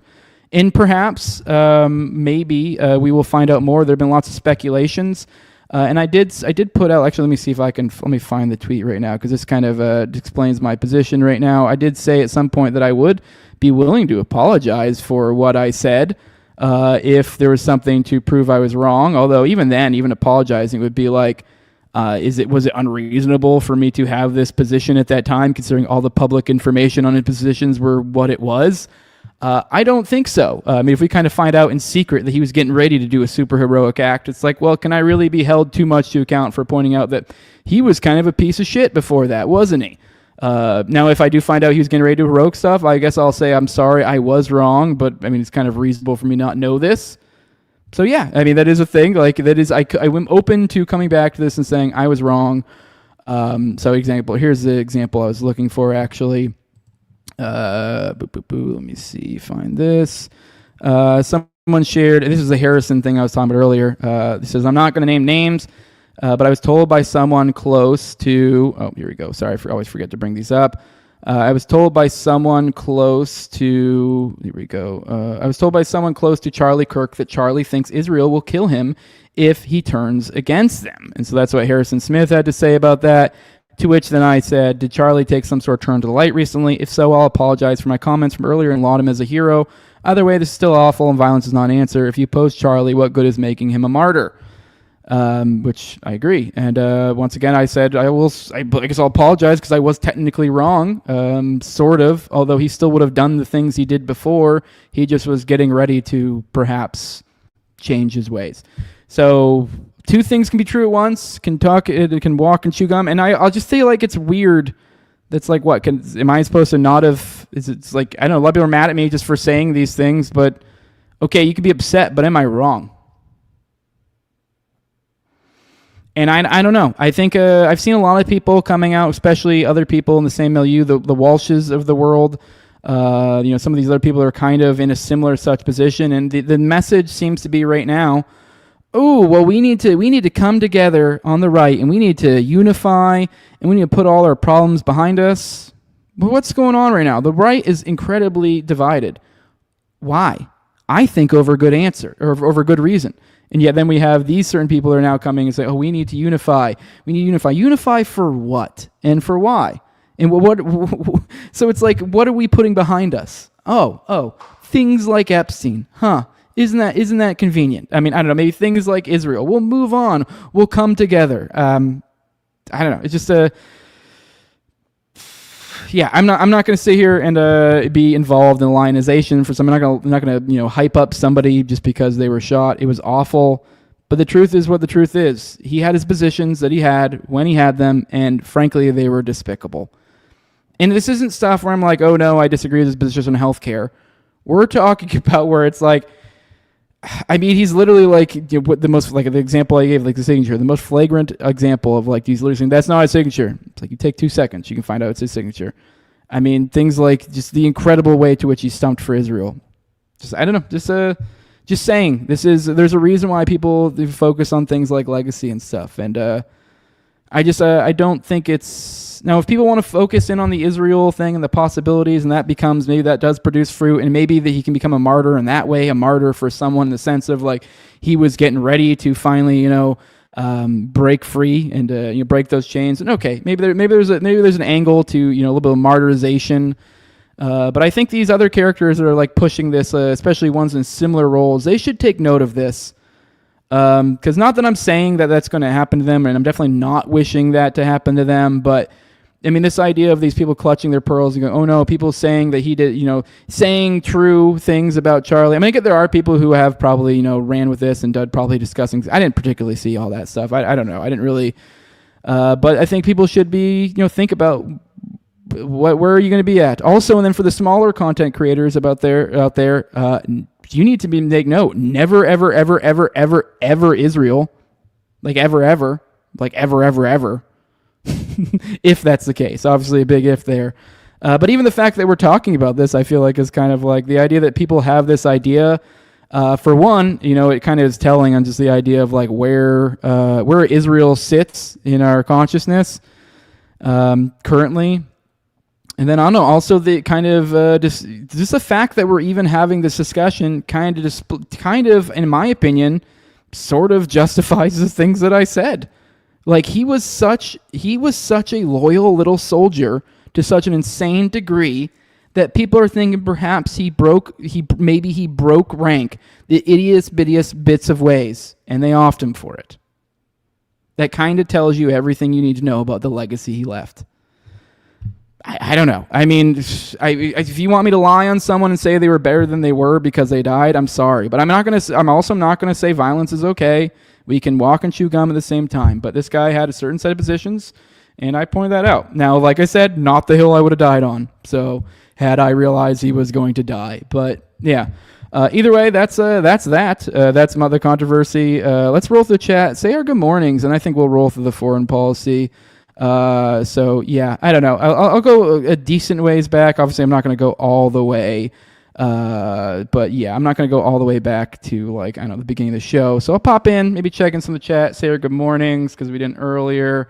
So yeah, let's check in. So yeah, I don't know. It is what it is. Take it or leave it. I mean, the same time too, it's weird how many people I saw that were like, I'm a longtime fan and I'm super duper duper mad. And it's like, I guess you just weren't, I don't know, maybe you weren't that big of a fan. I mean, not that I'm like upset about it, that angle, like, I mean, it's just like, were you really that big of a fan of myself? I mean, I don't know. I mean, I guess to be fair, I guess I did have a very different content. I have my Tower Gang content and the No Way Jose stuff. They're very different things. So I guess I could see how people get different impressions. But it's like, are you really upset about someone who was associated with Tower Gang saying true but offensive things? Like, okay, what a weird thing. I don't know. You apparently didn't know that much about me, so. JB says, Charlie pushed pro-war / genocide propaganda. If there's a modern-day Nuremberg trials for Israel, Kirk should have been tried as a collaborator, as with most politicians and media. Exactly, I agree. So, but yeah, I still wouldn't advocate violence against him. But there may be illegal. I wouldn't be surprised that especially if you got down to the specifics, if you could find a straight line between criminality, maybe there is something to be said there. But what we have here, I definitely cannot advocate violence. So Tom says, agreed on not changing opinions on people after the dead. The tweet in question was true / unnecessary, I guess, but the pearl clutching about people not changing their opinions is cringe. Yeah, I mean, it was, like I said, I wouldn't have, it was crude. I will admit it was crude. Although, like I said, the estimation, the guess there, I guess my blunder that I didn't realize he was dead. But even then, even if he did die, it was just a dumb joke. I mean, I don't know. I didn't to take that I meant something by that. So these things happen when you're a comic says Tom, comment mama, totally forgivable. To be fair, I'm not a comic. I've just had a comedy show before, but I guess you can call that a comic. But yeah, good morning, Shayuon. Good morning, Michael S. Good morning, Elliot James. Says you might go to jail. Yeah, perhaps. Good morning, Shadows in the Cornfield. Someone called him Charlie Cook. Fire Pixie, good morning. Good morning. It says, someone says, have you ever noticed these dudes are always lispy? Yeah, dude, those fucking pieces of shit, lispy fucks. Yeah, I fucking hate those fucks. I am lispy. It isn't. Influence doesn't just happen to you, says Shadows in the Cornfields. Yeah. Yeah, and then Comment Malma says, if he didn't want in his legacy, he shouldn't have said it. Yeah, unfortunately, I really, really, really, really wish things were better. I genuinely wish nothing but the best for him. Obviously assuming that, and by best, I means he goes the good path. He goes, oh, these things are wrong. And then, because I get it. I see some people saying, oh, he's dumb, or he's dumb, not, and wasn't a piece of shit. There were the things that he was stumping for and what he does for a living. There was such a level of unbelievable. He knew. There were things he flagrantly was. You can't tell me he wasn't lying. So and lying for evil shit. So, Alien Big Cat says life is fast. We all say shit. Yeah. Someone's asked if Candace has made a statement. I have no idea. Good morning, Uncle Ted. Good morning, Mike Mortal. Good morning. Good morning. Let me see. Someone's saying hold the line. Well, thank you. I mean, I don't know. I'll be honest. Like, part of me is like, it's like I'm not gonna like make this a crusade, but it's also like I do anticipate we will get more of this hero nonsense, and to some extent it's like almost like you almost feel compelled to be like, no, that's not an accurate representation of what that guy was. So yeah. Kat says, I've never liked his opinions in Israel, but I think he was held captive by his donors and audience. From the clips I've seen after his murder, it seems like he was finally criticizing Israel. Yep. People saying not loyal enough. Someone says different when you have a wife and kids and you have Brazilians watching over you 24/7 with a gun to your back. Yeah, I agree. I totally sympathize with the situation in which he fell into. Trust me. For those of you who know my story, I did over a decade in active duty military, and then like got completely disillusioned with it. I mean, it wasn't entirely just illogical. There were other reasons as well, just for my life and things going on with my wife. But like, it was also like a lot of it was ideological. Like, it was probably maybe 50-50, 60-40, more or less. I mean, it was a lot of it. Like, I just fucking hated that shit. And like, obviously I wasn't going to get like murdered, but like a lot of my life was tied up in it. The income I needed to sustain my family. Like, I had to spend years building up separate income and doing all sorts of this and that, like through other, like you guys know I do the kitty cat thing and others, but like I had to do, like, it was hard. Obviously we're talking about a different level of hard, although I don't think he probably thought he was going to get shot for it. So to some extent it's kind of like, well, I get it. It's hard, but it's also like, sorry. I mean, I don't know. I mean, it's the kind of world's smallest violin. Like, oh no, you get paid millions of dollars, and oh no, they pay me for I don't know. Then like, there's got to be. I mean, I don't know. It's kind of sorry. I'm sorry you're getting paid millions of dollars to say evil shit, and then you also are like, there's a looming concern that you might get killed that comes along with it. I mean, yeah, that was a trap you fell into. I guess. Yeah, and I can sympathize, but it kind of, to some extent, it is what it is. So, yeah. People are saying he criticized when the genocide started. He did not. I mean, maybe a little bit here and there around the edges. Yeah,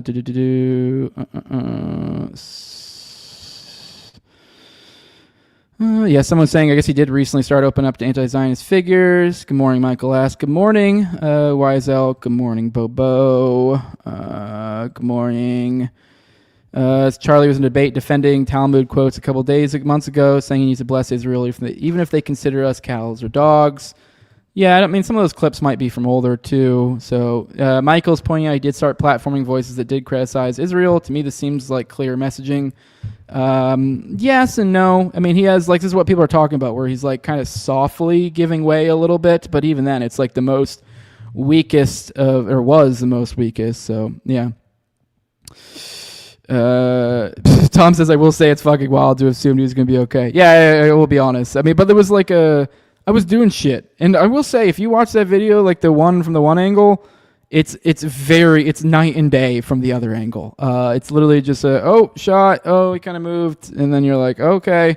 And then I just saw everyone commenting on it, and no one really was like, at that point in time, it was like, it just happened. And there was like, even within 30, 40 minutes or so, people weren't really being like, oh, he's dead. It wasn't until like, I think almost an hour, I saw Clint post something that was like, all right, we got to be honest, he's dead. And I was like, what? I was like, I think he might be jumping to assumptions here. I didn't get that impression.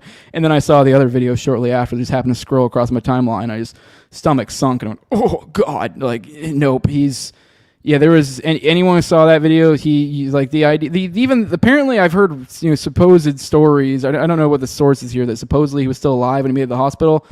I can't believe that after seeing that. I mean, I wish I could unsee that. It was not cool. So Nevsky says Sam Hyde was saying everybody must watch it because it's reality. With that logic, though, we should all watch child porn also then. Dumb logic and destroys your soul seeing horrific violence. Yeah, I kind of agree. Now I will... now there's might be times that makes sense to watch, but just like, I don't know. I mean, I know he died. I mean, it's awful. It's awful. Someone said Candace made a statement. She said, shit. Sorry.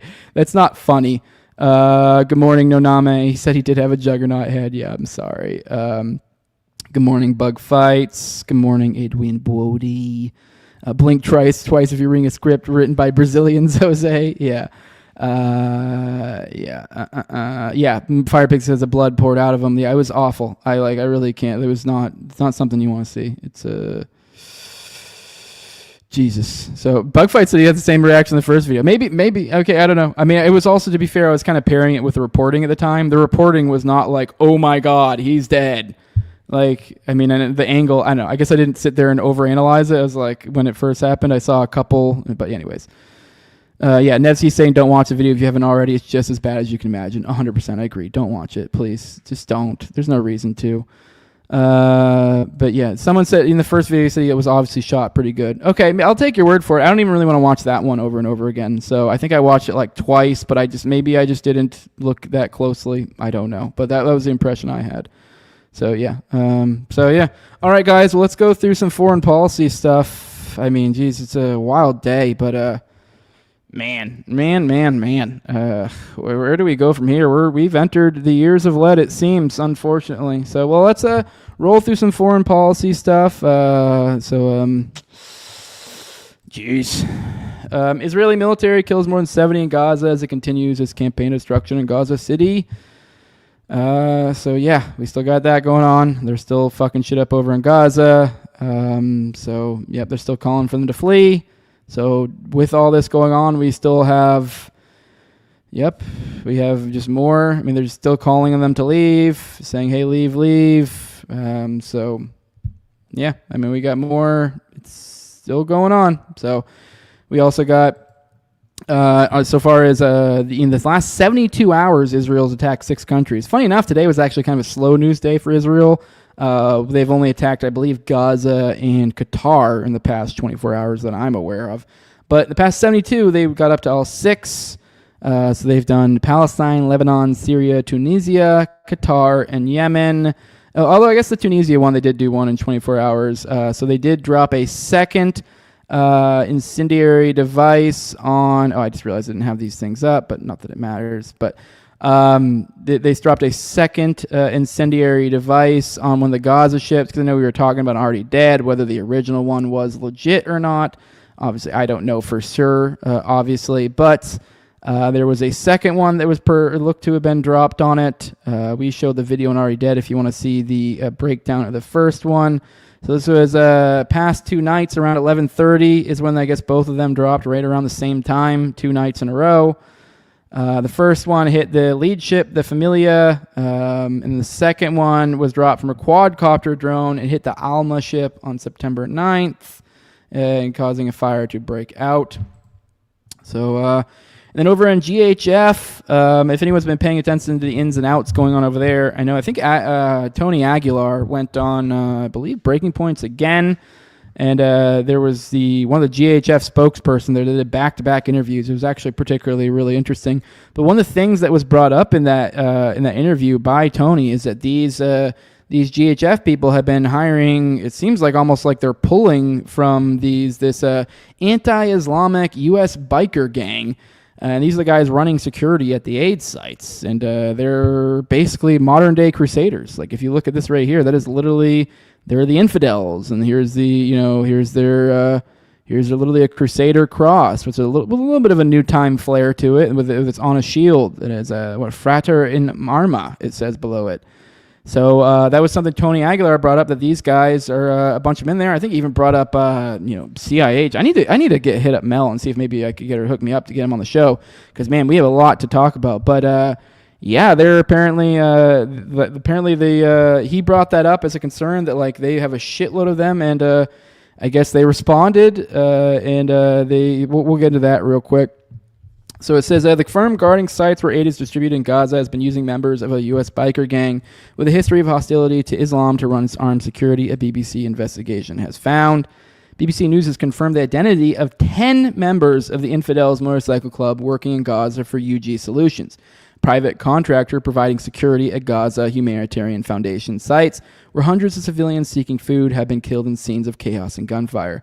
We can reveal that 7 members of the gang are in senior positions overseeing sites of the controversial aid operation backed by Israel and U.S. President Donald Trump.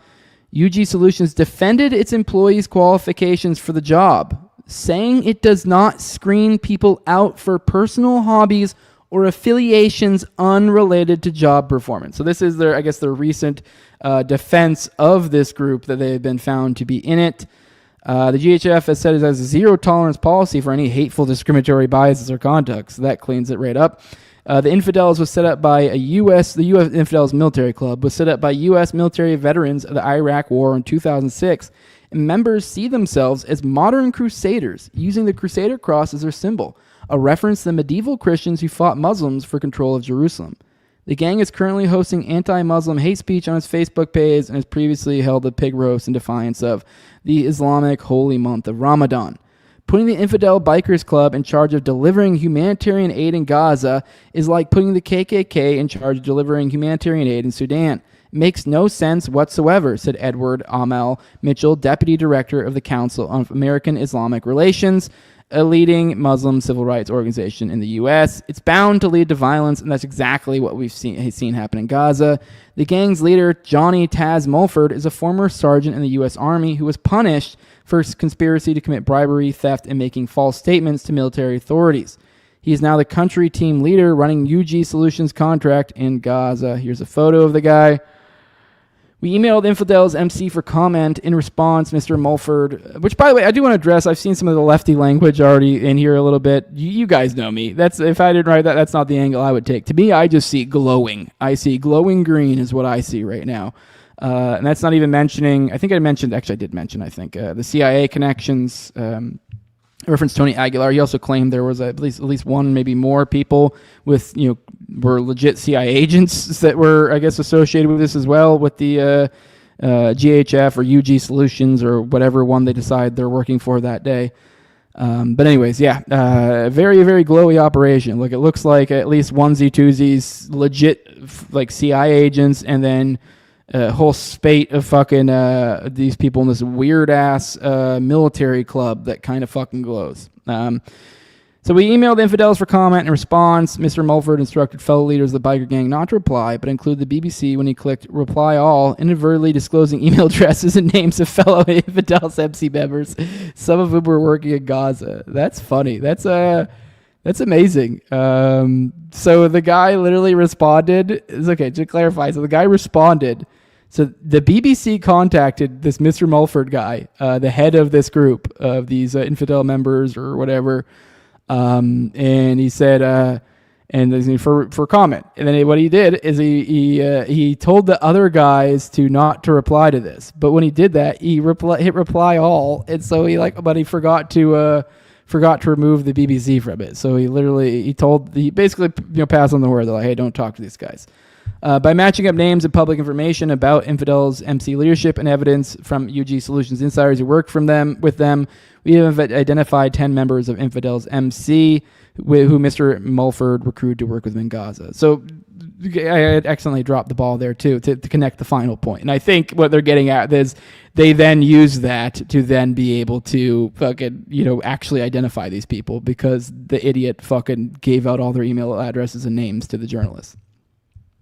In addition to Mr. Mulford, we've identified 3 leading members of Infidels MC who also have senior roles at UG's Gaza operation. Larry J-Rod Jarrett, who was publicly named as the Infidels MC vice president and is in charge of logistics. The gang's national treasurer, Bill St. Sieb, who leads the security team for one of GHF's 4 safe distribution sites. Then one of the gang's founding members, Richard A. Tracker Lofton, a team leader at another distribution site. It sounds like their whole goddamn cabinet of their organization. Here's photos of the guys. Confidential documents, open source info, and former UG contractors have enabled us to confirm the identities of a further 6 infidel bikers hired to work in Gaza. 3 of them are leaders or deputy leaders of the firm's armed security teams. These guys did not respond for comment. So yeah, I don't think there's much more to go into that, but I mean, it's a biker gang. It's a biker gang that's explicitly, you guys go check this on your own. They are literally explicitly anti-Islam. So yeah, they're kind of, that's their shtick. You guys go check out more on that. But these are the people administering aid over there, to which, even old Tony Aguilar made a point to bring it up that, hey, these guys are over here. And then so far as the shenanigans Israel's involved in, we got 35 killed in airstrikes in Yemen. They promised to do more. Now here's another story on the horrors of what's going on in Gaza. Oops, didn't mean to click on that. Now there was a recent guy. I'm not going to put. This is another. You guys go check this out on your own. But apparently there was some IDF sniper of some sort that I guess kind of did some sort of tell-all. I don't know exactly This guy seemed very comfortable. We'll watch one video, but essentially this guy, I don't know if it's a journalist or what the exact context here is when he's telling all these guys this, but he seems very calm. But this is a story from an Israeli, shooter about a situation. It's kind of starkly, really disturbing how fucking how this guy, I don't know how he treats this situation. I guess. I mean, I don't know. Now, this is Daniel Robb. He was raised in Naperville, Illinois. So this is a guy who was from the United States, and then he went to go fight in the IDF. So, all right, I'll go ahead and play a clip here from some of the stuff he said. It's pretty gross. Make sure I got audio. Oh, give me a second. Let me fix this. Doing the audio thing. Give me 1 minute. But yeah, give me a second. Sorry. Here we go. All right, all right, let's go and play this. All right, because there was also, we'll get this, what's called West Barcelona, which is a park, a soda park that we knew that there are mines and stuff that was waiting for us. He's smiling. And there was also a tunnel adjacent to the park. Somewhere, we didn't know where. So we knew that, okay, we're occupying the area. We'll find out where the tunnel is, and the terrorists will try to run away. So I went into position, and he tried to drag the corpse, the other terrorist that was eliminated. By the way, when he's saying terrorists, he's referring to who was it? The first one he called Salam Dogmash, who was 19, he was unarmed, and he was killed, which is these things he readily admitted to in this interview. He has no problem admitting it. Actually it was Muhammad, the one that was the first one that was shot, and then the one he's talking about dragging the corpse is Salem, who is the brother of the guy who died, and he was unarmed trying to get his brother's body. But yeah.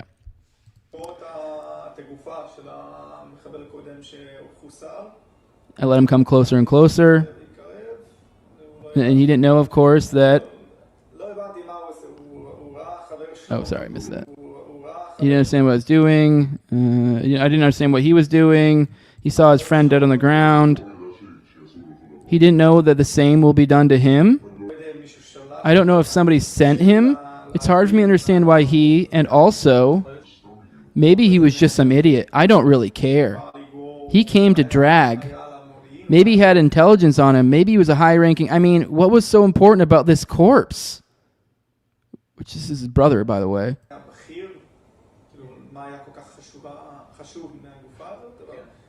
But he came to drag him. He bent down to take him. I shot one bullet and hit him in the head. Oh, I didn't know it ended with the video there, unfortunately. Well, that's not even where it ended. Apparently there's more that came, I believe, if I recall correctly on this. Here you go, literally the crime. It says right here. This is a kind of a quick breakdown of the situation of what he describes. So you can go watch this full thing. It's all over the internet. You can find it. Daniel Robb, R-A-A-B, if you want to find more on it. Or I forget where was that article from. I'll look it up real quick for those who want to go check it out. It was over at Anti-War. But if you want to go to exactly where it is, give me a second. Daniel Robb. Well, I thought it was in here. Give me a second. Well, I thought it was. I could have swore they was up on antiwar.com. All right. Either way, okay. There is definitely articles out there for it, but what I want to drive at here is the situation he was describing there was 2 murders. The first guy you killed, which was Muhammad, and then he described another guy coming to go get that body, and you saw what we just saw there was him talking about, like, kind of, I don't even get why I did it. Maybe there's intel, maybe this. I don't know. Why would he want to get this body so bad? Why?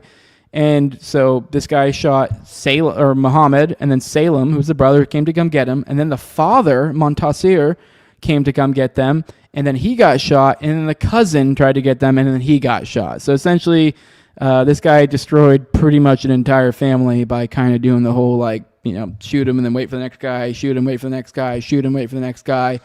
And then the way that he describes it is just fucking just crazy. Like, hell, here's this right here. Seen this one go around where he's saying, you know, Gaza's like Sodom, and those who live there are similar to the Amalek. He goes, here it doesn't matter if they're of military age. There are no questions here about firing. So, yeah, this guy was a fucking lunatic, and this guy lived in fucking Chicago. So this dude's from Chicago. So this is evil's real and has names and addresses. Also, on the Russia side of things, it denies it launched drones into Poland. I know there were a bunch of talks last night about that. A lot of people concerned that we were kicking things off with Russia, but because yesterday, on Wednesday, Poland said that NATO fighter jets shot down multiple Russian drones that entered its airspace, while Moscow is denying its forces launched drones in the country. Polish Prime Minister Donald Tusk said that a total of 19 drones entered Poland's airspace, and a large number of them came from Belarus. He also said it destroyed drones over its territory and suggested they were off course due to electronic jamming during exchange of strikes between Russia and Ukraine. In response, Tusk invoked NATO's Article 4, which states that NATO members will consult together whenever, in the opinion of any of them, the territorial integrity, political independence, or security of any of the parties is threatened. So they're debating that right now. And this is one I meant to bring up earlier, but this will probably be the final story, and then we'll kind of roll through, say our goodbyes and all that. But the Iryna murder that we were talking about earlier, the dad wasn't even able to attend the funeral due to Zelensky's laws that he has in place due to the war going on, the martial law. His father was not allowed to leave. Because it prohibits men up to the age of 60 leaving the country, which is awful, absolutely awful. The father wasn't even able to attend the funeral of his own daughter because they've raised, essentially it's because they don't want anyone who could serve in the military to leave the country, and they define that as anyone up till the age of 60. So because her father is essentially involved in probably modern day slavery, he wasn't able to attend her funeral, which is awful. But all right, let's roll through the chat, say our goodbyes, say our not goodbyes, you know what I mean. Check in with y'all, see what all you guys got to say, and then we'll get out of here. Catch you all tomorrow. Who do I have? What do I have tonight? Tonight's Thursday. Who do I have? I have someone actually coming on tonight to talk about 09A and 764. This will be my first time talking to them, so it'll be interesting. So yeah, for those who want to watch my stuff. But let's check the chat, see what you guys got to say. Nevsky saying, don't go looking for PTSD and a hardened heart. I agree. Mortal saying he saw the close-up angle first. That's how I found out. Yeah, so, yeah. Yeah, see, Bobo's saying the first video I seen was far away and a different angle. I thought he got shot in the shoulder original. Yeah, I saw people say neck, but I thought he was going to shoulder, so yeah. Yeah, so then you have Pixie saying you had no idea he was going to die when you said that stuff. So, but which even that, like I said, I wouldn't have said that if I'd known he was going to die or did die or whatever. But at the same time, it's also like I didn't say anything I disagree with. So it's like you may just think it was not well timed. So whatever. So Voluntary Planet says the sound of the shot was more like a tish thwap instead of a bang thwap, which means the suppressor was likely used. Which means if the rifle allegedly used wasn't suppressed, it's a cover-up. Perhaps. I don't know. Bobo says second video was right in the neck and blood video scoring out. Reminds me of live leak or Cardell footage on Reddit. Yeah. So Immortal saying he thought it was AI, which is, I guess, to the fucking finger thing. Although that's just too high level. I mean, I don't know. I guess, like even Ken brought up, literally you can go back and watch. I haven't watched it myself, but that's what everyone's saying is to verify, because I just don't want to get that schizo, I guess. I'm going to lose my mind. But yeah, apparently in the video you can see the ring literally move from his ring finger to his pinky. Don't know what to do with that. But yeah, it's weird. So Nevsky says they do this to the moderates, so just imagine what they want to do to you and your kids. Exactly, which is kind of my point earlier, which is all the more reason why like any of us really need to group together and be like, like any sort of concepts of blackmail or violent or like or being on that like no, like fuck that. Like yeah, we're like, because like the problem is like if you even get embroiled into that machine even at all, like I was kind of describing earlier with the Kirk, essentially he fell into, I guess you could say, a trap. If you were to assume that's the case, but even then, even that aside, even his death aside, he did still fall into a trap, because the reason people are even questioning this is because it was very clear, and this has been something that's been floated around, a talking point of that this seems to be he's at kind of at odds with his audience.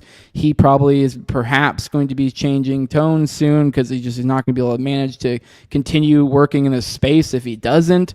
So yeah, point being is like we kind of need to move more in that, like, instead of being like, oh well, now we're going to be tampered down and fucking okay, I guess we'll reduce our fucking critiques or what. No. If anything, there's all the more reason to be like, I am not. None of us are falling in this trap anymore. And then like the big people, if they were smart, they'd be like, if anything, they'd be like, right now, like, I'm against this, that, fuck you, like, just now, like, get it out of the way. Like, if they even have any sort of concern of that fear whatsoever, they need to be doing that now. But whatever. I mean, I get why they wouldn't. But yeah. Yeah. Yeah, now Wise Elk says really shitty people to gloat over Charlie's death, equivalent to shitty gloating over dead gods and no clean hands. These harsh feelings are just what the hell Spawn ruin the world want. And now I do want to say that real quick. I want to be very clear. I am by no means was I ever at any point in way, shape, or form trying to gloat about his death. That's not what I want. Definitely not gloat. If anything, it's kind of like I've expressed over and over again. Like, for the things that I believe in and the things I want to perpetuate in the world, this is a move in the wrong direction. This does not advance things. This makes things worse. So because, the martyr effect that's going to be occurring, which is part of why I did say what I said. So, although, like I said, I didn't realize he was going to be dying, but yeah. Let me see. Somebody they talked about Kennedy and MKULTRA. Okay.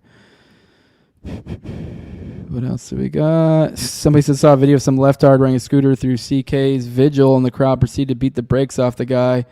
The guy was shouting, "Fuck Charlie Kirk." Yeah, I mean, like, I don't like him, but, like, yeah, that's also insane. Like, I mean, it's different for me saying, yeah, this guy sucks on Twitter than it is someone going to his vigil. That's insane, and that's incredibly awful. All right, let me see. What else? Do we got anything else in there? No Hoblo says, the optimist says it'll pass, the pessimist says it couldn't be worse, and the realist starts stocking ammo, something like that. We need more BX, says back to Chase. Yeah, maybe we'll get BX back on sometime soon, perhaps. Yeah, I don't see why not. Bubbo says, did anyone figure out if the Minnesota shooters involved with 09A or 764? I mean, I haven't heard anything that solidified that link. If anything, it was just kind of he kind of matched the profile, but there was never anything that, like, was like a smoking gun. I mean, there were some people who thought that, and those things later came out to be not true. So I don't think so. Never change. Big Goy says DWS. I don't plan on it. So, all right. Bakta says 09A literally being feds makes so much sense. It's crazy. A group the government can blame for their involvement into BS. Operation Northwoods, for sure. What's up, Tower Gang NBC? Good to see you here. So yeah. No, Hoblo says, I pray every day, and to be clear, I do not want violence. It's nothing but ruin, but I have too many kids to not plan accordingly. Exactly. Wise Elk said what he saw on Dimmy Door's chat yesterday was vile. Yeah, I will say, like, I understand, perhaps I've seen a little bit of the grossness. I haven't really focused in on some of the people that did hone in on some, like, what I think are, like, really, like, especially, like, the lefties, like, you're getting at. Some of them particularly have honed in on the gun control stuff, where you're like, really?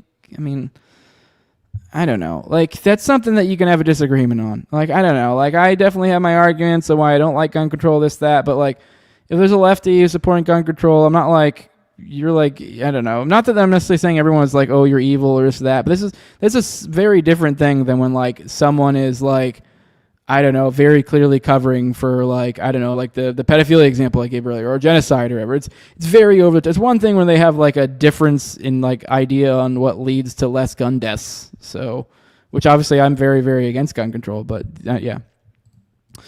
All right, guys. Well, I think I think we kind of hit it all. I think we're gonna hit out. We have a fun little outro today. I'm gonna do the specific for those who are fans of Quentin Tarantino. Well, I got you a fun little slice of his life. I got for an outro today that one time Quentin Tarantino was trying to make himself seem really black for his homies. So that's what we got. So I hope you guys enjoy that. But for those who want to support what I'm doing over here, leave a like, share, subscribe, comment, leave a 5-star review, or leave a 5-star review on iTunes or Spotify. You can follow me on Twitter at TowerGangJose as well.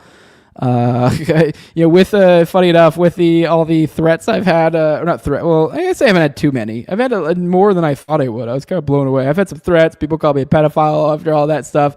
Had someone literally be like, "Oh, I'm gonna find you." I'm like, okay, whatever. Luckily, I'm in a position where I could if I got doxxed or if someone was trying to get me fired or something I literally have a part-time job that I only really ever pick up shifts just because I'm cool with the boss and I want to there and I like to help them out occasionally when they need the help. That's about I don't even really that's where I'm at now. Oh no, you might get me fired from my occasional part-time job.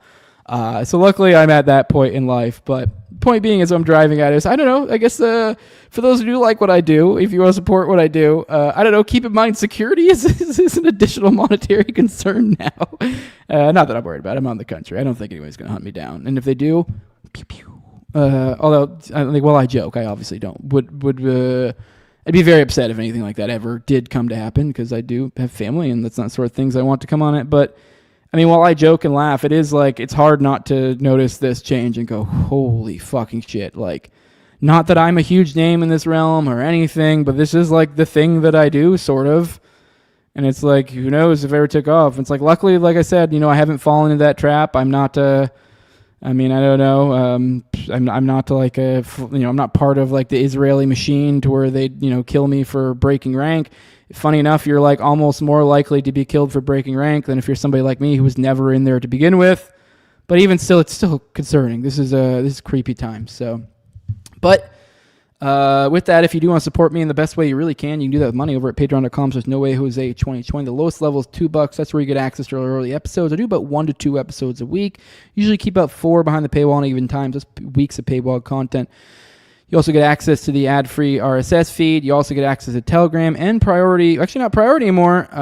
Although it's still working out kinks. But I think we're still going to be now for patrons. You get pre-show, post-show, and you get exclusive video calls for Already Dead. Whereas the poors just get the call-in number. So yeah, if you want that, you also get the private chat where you get to hang out with us in the back. So those are all the perks you can get to hang out with the homies. And the highest level is my sponsors. I read them off every episode. It's a big thank you to them and all the support they give me. I have my previous host on Tower Gang, at Learn to Toad, also at ApprecatDs, at ZLVRCK, at _InvitZeal, Tim Tuttle, at John Glebo, Will Bull, Delicious Blueberry Rabbit Eye Wine, big fan of the show, Torn May, at Wayne Taculus, and then the Catcher in the Rye. And with that, guys, we're going to get out of here. I hope you enjoy this fun little outro. Let's see what else is in here first off, actually. Let's actually roll the chat one more time. Let's see what you guys say. And then we'll play the outro. The lefties are standing on people's bodies as soapboxes for the gun control agenda, says Bobo. Yeah. They're trying to get, actually I didn't cover, I almost thought about, hunting down, some visual aid for this, but so I didn't cover it, but I know they were freaking out in Congress, I think yesterday, over all this, the lefties calling for gun control already, but then the right being particularly just as gross, honestly. They're freaking out and having these weird bickering things.